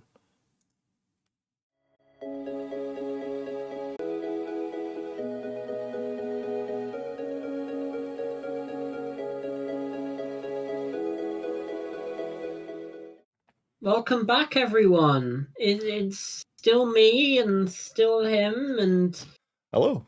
we're doing Siege. Like, how's that? Was that a good intro? That was a beautiful intro. I think it's one of your best ones yet. Like, I think we should. Yeah, for sure. Yeah, definitely one that should be clipped and kind of like montaged into like. That's my show reel right there. Yeah, it's like kind of montaged into like an introduction video to ESA. Hey, welcome to ESA.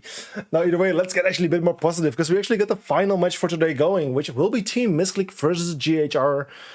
Team Misclick, of course, the number 1 of their group, while GHR is the lowest of the group so far. Doesn't mean they're a bad team, but we just haven't really seen what we're hoping to see from them. So this could be the moment to shine, potentially a chance that they can finally score some more points, or like win some more rounds, and finally score a point or so. But yeah, that's really up to them. Again, like the schedule that we have for today, let me just quickly bring it back up. Here we go. So, of course, we already had 2 matches for today, which was Entropy and Quintex. It was a 7-0 for Entropy.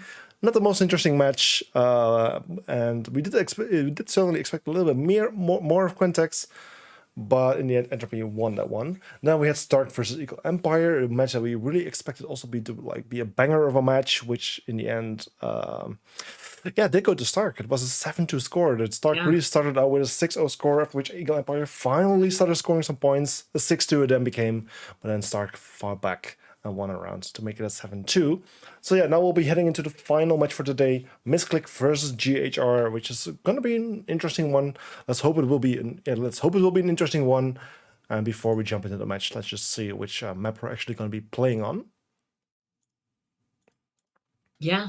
So heading into this map, Veto, like you were saying, we got the best versus, I don't want to say the best versus the worst, but 1 versus 8. Very different 4 in regulation wins for Team Misclick, and 4 regulation losses for Team Void, not even getting to overtime and only winning 9 rounds total throughout the entire league. However, first few bans are coming through. Misclick starting us off with Cafe Dostoevsky, Chalet the second, whereas Void, Clubhouse, and Oregon, they are taken off the board. Not necessarily those 4 in that order. Now bank as well. So we're heading on. I'm liking the fact that we've got both skyscraper and theme park still in the running, and now board gets taken off as well. It's just those final 3: skyscraper, theme park, and villa. Okay, so theme park does get taken off, and now we're just going to see what map Team Avoid decides to take away. And they do decide to take away villa, which means we will be heading on to skyscraper. Very, very much looking forward to that one. I don't know your feelings about the map, Max, but I really do like a skyscraper. Yeah, I hope we still remember the callouts on the map. It's one of those maps we haven't really seen too much in the history of ESA. In Season 3, we didn't even see it at all. Of course, you weren't there at that time yet, but we didn't see it at all. Luckily, in Season 4, the previous season, we did see it a little bit more, but still, it wasn't there too much. And it really seems like that this season is where where skyscraper is becoming a much more likely map to be played. And well, yeah, that's finally we're seeing a bit more of it. I'm very excited to see it. I hope that the players are also prepared for this kind of map, because of course you don't play it as often. So it's just really, it's really up to these teams to see how they will do in a map like this. And potentially, if even one of these teams actually did some real preparation, prepared some strats, we could see some very interesting things happen here. Yeah, it's all going to be, obviously, skyscraper, a bit of an off pick, like we're saying, it could just turn into a bit of a frag fest. Whether we are going to head into the map now and head into our operator bands. Let's see, Max. What ops do you think will be banned here? Oh, don't ask me Desmond about skyscraper. That's exactly why I did that. Yeah, you're just trying to avoid your responsibility here, huh? Yeah, I see. I mean, skyscraper. Quit stalling. Yeah, like of course you can again start talking about like the basic operator bands, which we're seeing the first one of right now, Nuck. This is not the first time we have been seeing Nuck being banned right now, because I mean Nuck so far, what was it again? It is the most banned attacker with a 39% of a ban rate. Well, then we could technically also see Solis after this attacker ban, because Solis is the second, the number 1 ban on defense. But it's actually Oza. Oza, number 4, 9 times has been banned so far, so 17% of the matches. So it's an understandable one, not per se an operator that you would see link or like link to skyscraper, but still it's a good operator, and I could definitely see some options here for Oza on this map. Yeah, actually, also there's quite a few uses, especially if you're attacking onto that karaoke tea room. I'm thinking, because you tend to see quite a lot. You see either coming in on the karaoke door, or you've got the top black balcony door, pushing your way through there. Even for getting control of Geisha, those Talonite shields are very useful. However, those defender bans have both come through. Izami and Valkyrie, I feel like there's not much we need to say about those. Valkyrie and Izami with some fairly high ban rates as well. You've got 34 and 17% respectively. So, yeah. Yeah, I must admit, I unfortunately started the prediction a little bit late for this match. It's just starting now, so basically 2 minutes ago for the viewers. But yeah, at least make sure to cast your vote. I'm very curious to see what you guys expect of this match, especially since Misclick is such a high-rated team at the moment, so well-performing team. While we haven't really seen any performance yet from Avoid, so I'm really curious to see what you guys think. Maybe you're also just hoping Avoids to win, so also feel free to vote for them in that case. Just really curious to see what people are hoping or expecting of this match. But yeah, for now, let's jump into it. Like we said, Team Misclick on the defense, Avoid by GHR on the attack. For this first round, we'll be heading into the exhibition office. Yes, thank you. Like you said, a map that is not being played too often, meaning also you don't cast it too often. So yeah, expect potentially some struggle with certain callouts here and there. 5 seconds left before insertion. Especially on my side. I mean, I'm not talking in the word for Uncooked here. I don't know about him, but for me, excuses, Max. Yeah, it's just excuses. But yeah, we'll see. Unbelievable. Anyway, starting off this round, early pressure now on to that sort of western side over by the kitchen. Whoever Pizza does just rush back, so nothing gained from that opening engagement, unless a little bit of information on where the attackers might be coming from. However, again, nothing material, no kills on the board or damage dealt or anything like that, or even utility wasted. So just going to go back to the way things were about 40 seconds prior. Now, it is going to be a very early entry onto this sort of top black area, especially now Nexus as well. It's going to fire shots all the way through over onto that sort of drum position over on the eastern side of things. And Avoid making quick work. However, they might not know of Solo's position. Oh my word, the P90 just rips the head off of the sledge there. And that's going to be a very early start for Misclick, and this is the sort of thing we were worried about. If it comes down to those frags we've seen in a lot of rounds past, Misclick can just deliver on that. Yeah, Mystic certainly opening things well, taking out the sledge, which is a very useful operator, of course, especially towards the beginning of the round, where you can just do a lot of destruction. Meanwhile, then also Kansky get another kill there on Mephisto. That's then also the ace taken out, the one and only heart breacher that the attacking team has brought so far. So opening any reinforced walls, well, they can forget about that. That's not going to happen anymore, and it's just going to make things much more difficult.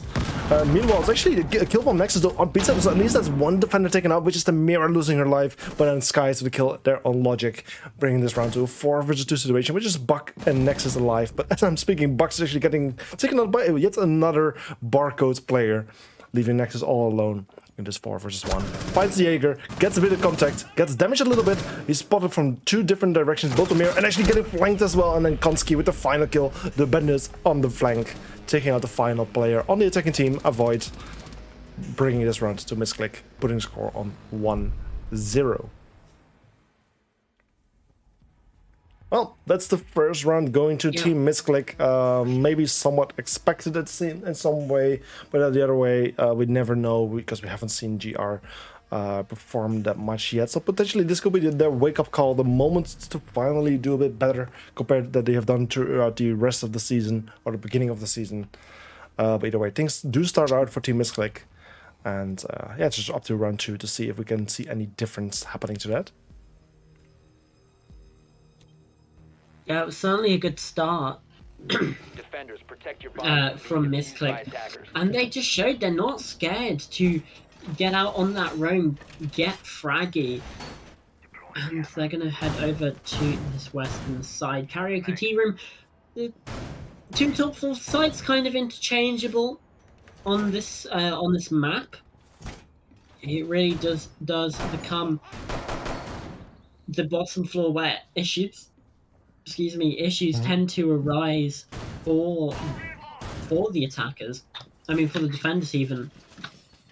But either way, you're likely going to see a similar thing. An opposite side clear. So for this one, east across from that office side. And then obviously, if it's down on the top floor, you'll get opposite side across, and then transitioning down to that bottom floor. However, because the attackers will have that vertical control, it means those tertiary sites on the downstairs are just a little bit more difficult. And that's Solinary finding a second opener. That one on the spawn peak takes out Logic. Not the greatest of starts here for Team Avoid, as once again they find themselves on the back foot. Yeah, that's just one of those reasons why I really hate that spawn point. Like, you're so vulnerable on the rappel. Like, you're just poking your heads, you don't know anything really what's waiting for you, and as soon as you poke out your heads, it might already be too late. Luckily for the second team, there is a bit of positivity, because they're luckily managing to open one of the walls fairly early on towards Geisha, and also Solo getting damaged quite a bit by Nexus there, so he's in a bit of trouble. Is managing to rotate himself back upstairs, but as the Bandit is rotating away as well, he gets found in the back by Nexus, taking out one defender as well, bringing things to an equal 4 versus 4. Meanwhile, Solo also being very low on HP, so technically the attacking side kind of on the advantage right here, but it's really up to the remaining of the round to see what they can do with this. Yeah, the timer ticking down as well, so you're just going to see the advantage go slowly towards Misclick as time goes on. They've already wasted half of this round. It's still 4 versus 4. But Team Avoid, they have a bit of pressure onto Geisha, but no solid control. And especially now as Flowels gets taken out on that downstairs by Barcode, it's going to be, again, another disadvantage for Team Avoid. They've got to have a player that goes huge here. Bucks does find a kill, but heavily damaged in the process. Onto about 1 HP. Those flashbangs come through. Skies manages to dodge it. 1 minute and 5 seconds left on the clock, and could just be ready for this. Dips and weaves behind the box, gets out of dodge. And now, the time to breathe. Yeah, I was about to say how difficult it will be for the attackers to actually enter from the wall that just opened, as the defenders were holding it from 2 different angles. Luckily, they have been able to deal with that as they took out the Kaid playing towards drum somewhere and also pushing out the Jaeger. So luckily, they have been able to make a proper entry towards the bomb site, or towards the building at least, before ever being thrown at the bar from the Barcode to our Mephisto. A beautiful throw, which Mephisto definitely wasn't aware of as he just ran towards it. Very unfortunate. Diffuser drops. Luckily picked up, but Bucks being very low on HP makes this run very difficult as well. Yeah, Nexus so low as well. Barcode and Solinary are quite low, but it doesn't really matter as the P90 does confirm that one. Round number 3 starting up, and that's a good 2-0 lead for Team Misclick. Obviously, you do kind of expect the defenders to win those top 4 sites, so now this is where the true test, the true challenge comes through for Team Avoid. Is going to be, can they get this tertiary site under their hands? If they can, then, you know, 4-2 looking kind of likely, looking pretty good. It's kind of the standard here on Skyscraper. Yeah, the thing is with Skyscraper, it has like 2 bomb sites that are very possible to defend, while the other 2 remaining ones, and then talking about barbecue barbecue kitchen, sorry, and bathroom, master bedroom, those are like very difficult bomb sites to defend. Of course, it's surely possible. Of course, we've seen many successful defense here, but they are certainly a bit more difficult compared to the other ones. And if there's a chance for GHR or Void to finally win a round, it would be this one. Now, I can imagine that Team Misclick is a good team also on this bomb site. They probably have prepared some kind of strategies for this one. We'll likely see some kind of top floor control as well, as the majority of the floor can be breached to create some verticality. And we'll likely be seeing that some walls have been reinforced. No verticality yet, but likely as one of the players with a shotgun will rotate upstairs soon. We'll see that happen.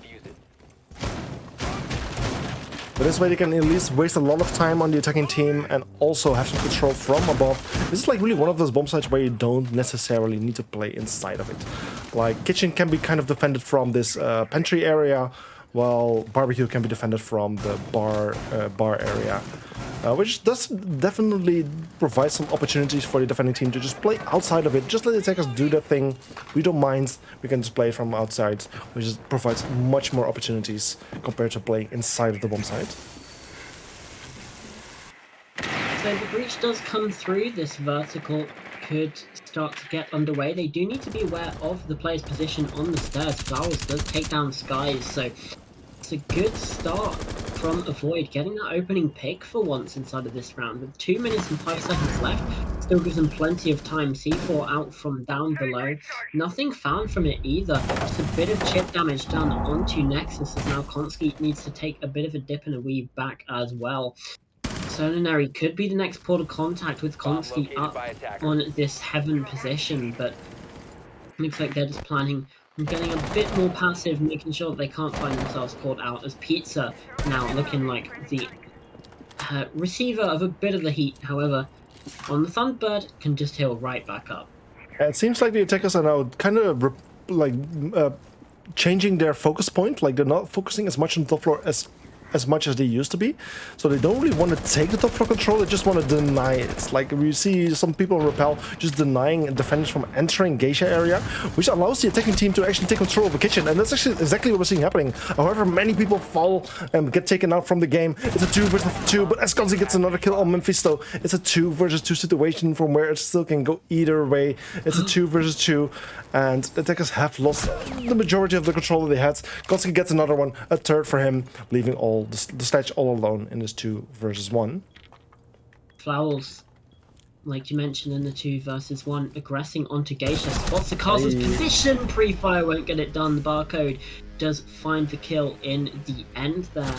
Just a bit of deception with the hop up maybe could have been the deciding factor. Misclick now 3 rounds to 0. That's a very good start for them. Yeah, and with the first 3 rounds now finished, actually the prediction did came to an end. And I think our viewers are a bit scared of this match. They don't really know who to vote on, because only 3 people casted a vote in the end, which is like a very low amount. So I guess people are just a bit scared. They're not very sure who to vote on, but in the end the majority went to Team Misclick. 2 votes for them, 1 for a void. So the majority of our viewers are expecting Team Misclick or wanting Team Misclick to win this match, which is understandable, because of course Team Misclick is doing very well during this match, but also during this group stage, which does definitely give them some options. Yeah, certainly gives them quite a few options. We've got a clash, which is a choice. It's a choice. That's all I'm prepared to say on the topic for now. And it looks like Pizza is going to be opening up that minibar wall just to try and provide a bit of support to whoever will be playing out there. I'm guessing Konski will be taking the aggressive angle out of that breach, and just to provide pressure, apply that to the people that are trying to hard breach the wall, make sure they can't get that to come through. And in fact, we're just seeing some barbed wire being placed down on the outside there as well. And indeed, Konski does position up on that outside. Obviously, with the shield, it doesn't matter if they get detected and now spots a bit of a player. Obviously, that player can have a nade cooked and ready and prepared. With no ADSs, I don't think, on that outside. It definitely could be something, or no, actually, just in that corner there are. So if Konski plays safe enough, far enough back, those nades shouldn't even be an issue. Yeah, indeed, those nades could turn out to be very interesting. Termite, meanwhile, using his first extra thermic charge to open up the VIP wall on the balcony there, which just gives him a little bit of extra entry points slash line of sight towards some of those hallways leading towards the bomb site. And actually, with this very interesting upside down rappel, Ash might just be able to find someone. I can imagine players are not expecting this very nasty line of sight from Nexus, which could definitely allow them to get hopefully an opening kill here. Meanwhile, attackers are just trying to find a way in. We're actually seeing the first bit of engagement, actually flawless with the kill there on Solo. That's the first attacker getting a kill on the defender. So an opening kill here for Team GHR, or a Void as we should call them. And it's actually now a 4 versus 5 situation. Now the question is whether the attacking team is able to benefit from this position that they're in right now. Whether they're able to continue this benefit in order to potentially win this round. Ooh. Okay, yeah, that's actually kind of a lucky one. A very nice response also as well, but that's unfortunately another Eagle Empire, I was about to say. Team Misclick member losing their life. This time it was Skies playing as the Wamai, losing his life, bringing things to the 3 versus 5 situation, but it beats up with a kill on Nexus, taking out the Ash. Still the advantage for the attacking team, but this could be the start of them losing that advantage. Yeah, the problem with the clash is when you're in that man disadvantage, you can't have the gun up. And, well, the attackers have kind of just ignored this area for now because they knew the clash was playing out there. So they can just ignore that area, find pressure from different angles, and it seemed like the entire hold from Misclick did seem to hinge on that clash being able to deny the breach, and now it gets opened up anyway. So Konski, now looking fairly useless as Flawless, does find a second, the super short, he can't get it done as Mephisto finds a third. Pizza on the flank, SMG11 not quite going to hit those shots, has to just dip and weave away. Mephisto does start to get this plant down now as well, 1 versus 4 for Pizza. I don't know if he's going to be able to find anything, no he's not. Flawless third on the round, and that is a Void getting on that scoreboard. Yeah, that's the earliest round, like comeback round that we have seen this evening. First match of, let me see. Yeah, first match was of course a 7-0. second match was a 6-2. Took 7-2. 7-2, sorry, yeah. So of course it took 5 rounds before for Eagle Empire to win a round against their opponent, and actually Avoid is just taking 4 rounds to finally win the first. So that's at least a positive thing so far to say about Avoid by GHR. That at least just a bit sooner on trying to make a comeback when there's still some opportunities, when there's still a positive mindset is still possible. So that's of course a very good thing for Avoid at this moment. I'm just hoping for them that they actually are able to further benefit from this, get some more rounds going, and potentially head towards the 4-2 or the 3-3 score. Yeah, that would be huge, especially as, you know, defenders tend to have the advantage on Skyscrape. You don't really think it, but that is the way things tend to turn out. And let me just check the let's just check the stats here. We've seen 27 rounds, and of those, defenders have won the majority. Only 52%, however. So yeah, It's close. Yeah. Close. It's close. Okay, well that's interesting, and yeah, like I said, finally it's Avoid getting some more rounds and actually bringing a very interesting lineup. But this time seeing the Sense being played, an operator we don't see too much, and it doesn't have a very high win rate either. I mean, I don't know in terms of ESA, but in terms of like Siege in general, like the pick rate and win rate isn't too high for Sense.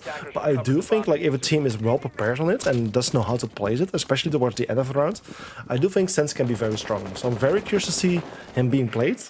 Also in combination with Amaru, which of course has the launcher to actually be able to enter the building pretty soon, and we might actually see some kind of rush here, or at least a very aggressive play. Also with the Ying there being ready in position, so I think we're seeing some Yinkandelas being popped in very soon, followed by the hop in from the Amaru. So yeah, let's see. There it goes. And there comes the Candelas. Arrowhook just being prepped as well, having Mephisto does take a bit of heat, a bit of damage. There's now, oh, the team flash comes through, Plant starting to get stuck, and the cover is there for the C4 from below, and it's all falling apart for Team Avoid. That's 2 kills straight away. Mephisto does have the opportunity to find one, but no, the flank comes through. Logic with a second on the round, the only kills for Team Avoid. There's now the swing comes through from the Ying as well. That's Nexus on this one, but Konski finds it. It's now down to Logic. All 3 other players now remaining left to be found. Needs an ace, finds one of these remaining 2.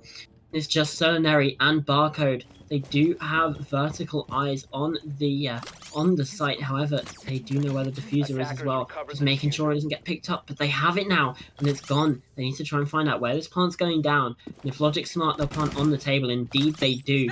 So now, retake needs to come in from Team Misclick, and oh, he actually finds it.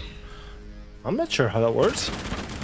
I think maybe just a bit too far over the edge. I think like just a part of the leg was pointing out over the edge of the table. Yeah, but that would be my guess. Yeah, or it might just be a wooden table that actually can be penetrated. I'm not sure either, but in the end, a very nice attempt from Avoid. It almost went through. Like even the Amaru's trying to stick the diffuser, even though getting flashed herself, she almost managed to stick it. Just like in the last second of the diffuse, she was unfortunately taken out. Otherwise, the diffuser would have gone down, and things might have ended up very differently for Team Avoid. So a very nice attempt to rush, a risky one, which unfortunately did not pay off. But they got close, just not close enough. Attackers need to locate and defuse as many bombs as they can. I'm just thinking, it's unfortunate, but sometimes that's just how things roll. Yeah, honestly, I gotta try whether this table can be penetrated. It might just be. I don't know, I'm really not sure.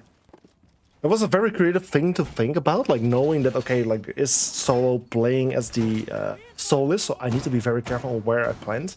And then, of course, this table is one of the few options, like you do have some couches, but those might not be bulletproof either, and they're much smaller, so it's easier to be spotted. 10 seconds remaining. Yeah, I'm not sure. I really gotta try whether the table can be penetrated.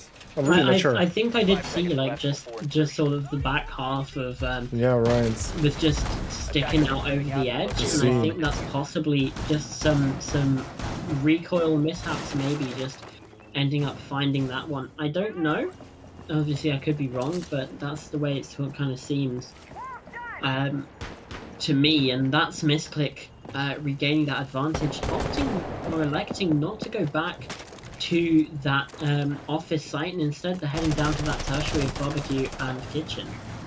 They indeed are, which is of course an interesting pick. Will be a difficult one for a Void to attack again. Of course, last time Team Misclick did a pretty good job on defending it, even though a Void got a bit closer. They did get some nice kills of it. They still didn't manage to win it, unfortunately.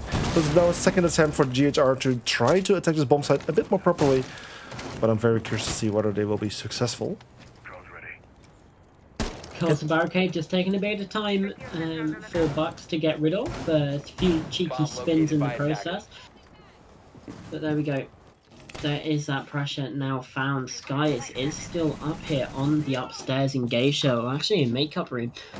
And I don't know if they know this position. However, they are aware of Pizza, taken down to about 25 HP. As now the line scan does come through, and it looks like it might be a bit of a fast, aggressive push here into delivery. Halted a bit by the castle barricade that leads into pantry on the site, but Skies will a swing, and that's Nexus going down. Not the diffuser, thankfully, but that vertical presence now very much in the hands of Misclick, and there's no contest for that either now. There's certainly no contest, and we can even see how Solo is playing in such a strong position, which is going to really play by Solo. Konski, I mean, also with a kill on Logic, and also Mephisto getting injured, and then also Flawless getting taken out by Barco, but it's actually trades, both of them taking out each other, leaving this round in a 4 versus 2 situation with just Bucks left standing on his feet. He could potentially try to go for a revive, but it might be a bit tricky. And with 1 minute left on the clock, things will get very difficult for him. His teammate is located outside, however, which does provide some possibilities for him to go for the revive. But at the same time, it might just be the attackers trying to bait it. They might just know about it. But we'll see how these things go. And yeah, they managed to go for the revive, so it's a 4 versus 2 situation. But it will be a tough one. Yeah, we're prepared for there to be a peak coming out of that after. However, impact grenade being prepped from above, and Konski's ready, but gets taken out by Mephisto. Skies does find that kill though. The impact grenade actually caught on the floorboards, but now they're aware of that vertical presence as well. It's going to be almost an impossibility for Bucks, and well, 5-1 half for Misclick, that's certainly going to give them such a good spot going into their attack in half, because even a 4-2, that will lead to them taking the win in a 7-5 fashion. So Misclick, good defending half here on Skyscraper. Now all they need to do is convert 2 attacks. Yeah, they certainly do. It was a very interesting attempt from Void, but it's just such a strong defense from Team Misclick. Also the way the Thatcher was positioned, with just a little bit of time left on the clock and being watched from 2 different angles, it was just like impossible for him to make his way in there. And yeah, that's just a good team play from Team Misclick, just covering angles from entry points from different angles, just working together. And just giving the opponent not a single chance to make their way in. Also earlier when they were playing like in upstairs, trying to deny Hookah from Geisha from 2 different areas, from both Barrel and Geisha itself. Those are just really strong ways that Team Misclick has been playing together so far. Just covering angles, cross angles, different angles from different areas, which just really doesn't give any opportunity for Void to make their way in, which of course caused them to win 5 rounds so far. So now we have the role swap. Void will be defending from now on, which possibly might have a little advantage for them, where they might be a bit more successful. Only time will tell. But they're not in a great position. I mean, certainly like a 4-2 would be the absolute minimum, I would say, for them.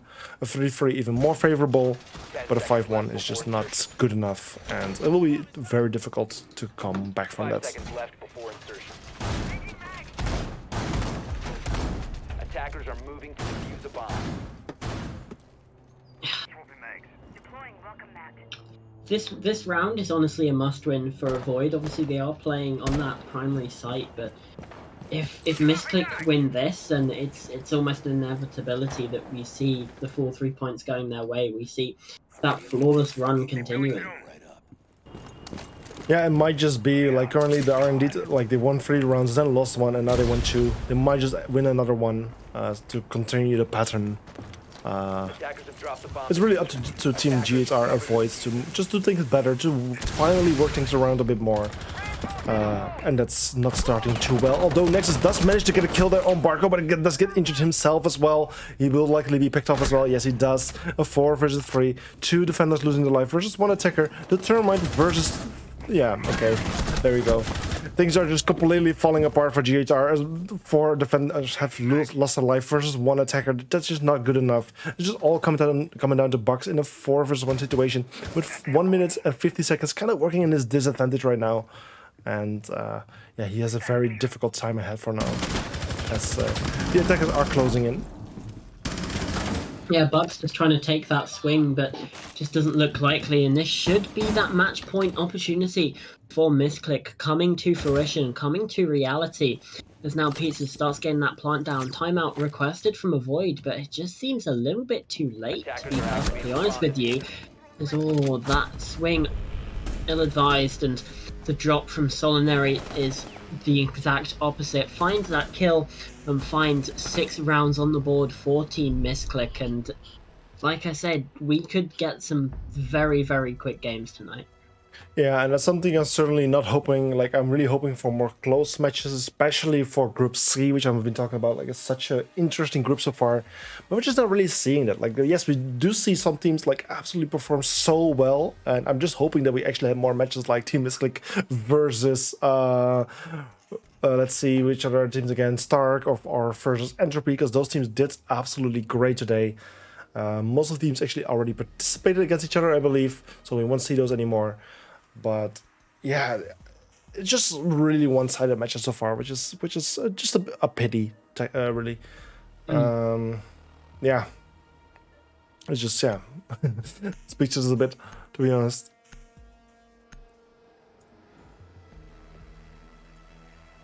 But yeah, for now, it's the technical timeout did come to an end for Team of Voids. 45 seconds extra for them to just talk about things, like see what's going wrong, try to analyze things, and try to talk through some strategies which could possibly gain them some more opportunities. Yeah, let's just hope they will be able to at least win some more rounds out of it, which will help them on their round differences. But so far they haven't been able to score any point, and they're pretty getting pretty close to being not having any chance really to still make it into playoffs really. Yeah, they need 5 in a row here, and just don't know. Doesn't seem likely, but stranger things have happened. They have. I mean, have we seen a 6-0 comeback so far in any match? I think we've seen in ESA. It certainly has happened a couple times. Surely. But I only remember 2 examples of it happening, to be perfectly honest with you. And I've been watching CG Sports for, quite a few years now, so... Yeah. Attackers must locate and defuse a bomb. Yeah, everything is possible. Yeah, everything is possible. It's just not very common though, yeah. Well, let's see. It's Team Misclick now on the attack again for the second round so far. Again, hope potentially for them things will work out. I mean, for Team GHR, of course. But at the same time, there's a very good chance that Team Misclick just closes things down for now. Just wins this round, ends the suffering, and just takes home 3 more points, taking the lead in the competition so far. Attackers recovered the diffuser. Which is just beautiful. How many teams do we really have with a perfect score? I mean, let's just look at this after this round, but I do think there's quite a bit of teams with a perfect score. Minions, you've got Misclick, you've got Team Black and Penta, and you have Villains as well. Actually, when is Team Black versus Penta? Because that will be a very, very good match. Team Black versus Penta, that's this coming Thursday. Or is that Friday? No, it is Thursday. So yeah, Thursday we'll see one of those teams lose their perfect record. Possibly even both, technically, if you count going to overtime as losing part of that. It could be a possibility that we do go to OT. And honestly, it wouldn't surprise me. Oh, the ADS taken Konski's Selma breach in charge from his very hands, it seems like. And Void certainly have a good start here. Whether it's anything to build a comeback off the back of is certainly going to be another question. However, Flawless does find one of himself. Yeah, they're currently in a 3 versus 5 position, Team GHR I'm done talking about, which is a good way for them to start this round. The question is whether they will be able to keep going this momentum and advantage that they currently have. excuse me, we've seen many teams lose this kind of advantages before, so it's really up to them to keep hold of it. Is of course Bennett, who's very low in HP at the moment, while most of the attackers are still full HP. So there's still a lot of possibilities. Attackers just need to get 2 kills in total to even things out, and that's very much possible, especially as Mephisto is the first one to get injured. Things are getting a bit closer, but time, however, is running out. Just 40 seconds remaining on the clock, which is not too much time for the attackers to work with. It's technically an equal man count though. Mephisto found themselves down, and it's now a 3 versus 3 as Solinary does find that trade. Logic though does have a good angle here onto the swing, but doesn't find it. So it is down to these final few moments. This could be it. As Pizza does find the confirm onto Mephisto. Now 3 versus 3. Oh, the random spray through the barricade. Barcode takes down Buck. Logic now is, oh, what a pre-fire. There's a thermite going down, but Pizza finds one. Logic now in a 1 versus 2 to save the map, to save the game for a Void. Can't get it done. Pizza finds it. 7 rounds to 1. And that is GG's in the chat. GG's. Because what a game from Team Misclick. They keep their flawless round 5-0, and wow, very, very impressive stuff. Yeah, a very good match from Team Misclick. Something that I think a lot of people might have expected of this match as well. Still, GHR at least getting 1 round of it out of it, which is still somewhat of an accomplishment. But yeah, again, just not good enough. Again, 0 points for GHR. They will stay on 0 points as well, and with only 2 upcoming matches to go for them, yeah, it's technically all over for them. I think, yeah, they can just play those 2 remaining games just for the sake of it, but I do think qualifying is out of the option for them, unfortunately. Yeah, I think with that seals it. They can only have 9 points, 6 points off this game, and actually I think even Misclick getting to 6 sealed it, because they're still on 0 points. They needed 9 to even draw level, so yeah, this was their final chance to still make something happen, and unfortunately they were not able to take it. So a very nice attempt from them. But yeah, it's pretty much sealed for them. We won't see them in the playoffs. We will see them for 2 more weeks, but they won't make it far enough, unfortunately. But yeah, that's pretty much it for this match, this final match of today.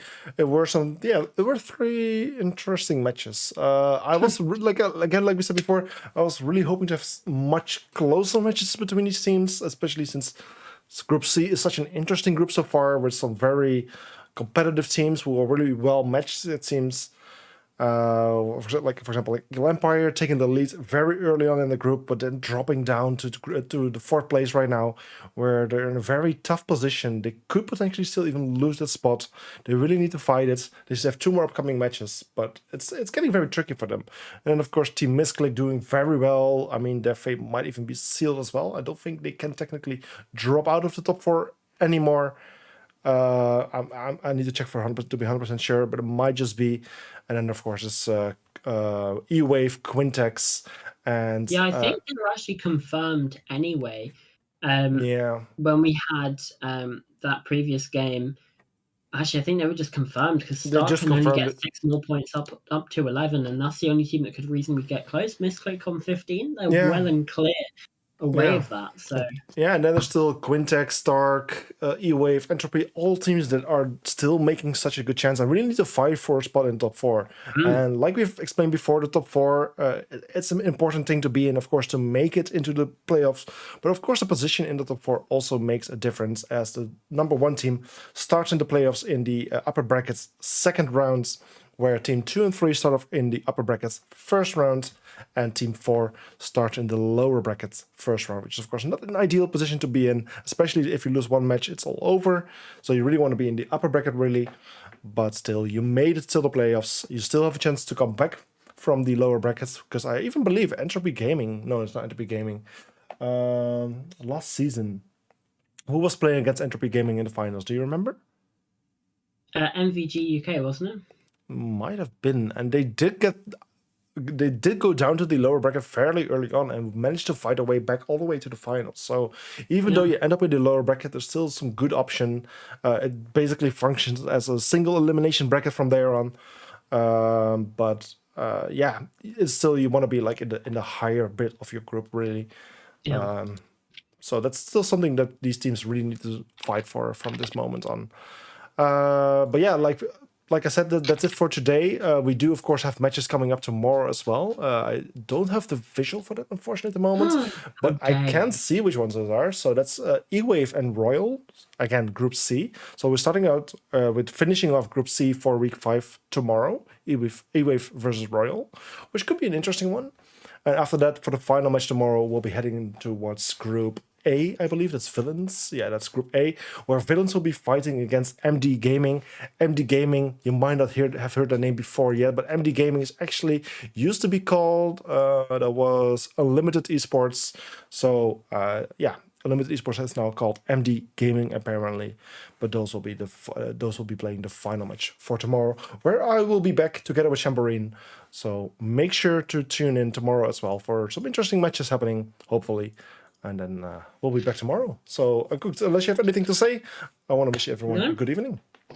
Okay, Yeah, so I think that's it from me. So mhm. just thank you to everyone watching. Obviously, thank you to Max. He's casting, spectating, and producing. I say it every time, but man's a legend. I don't know how he does it all. But yeah, that's it from me. That's it from Max, and that's it from us here at ESA for today. Thank you all very, very much for watching at home, and we'll see you in the next one. Peace. Good evening.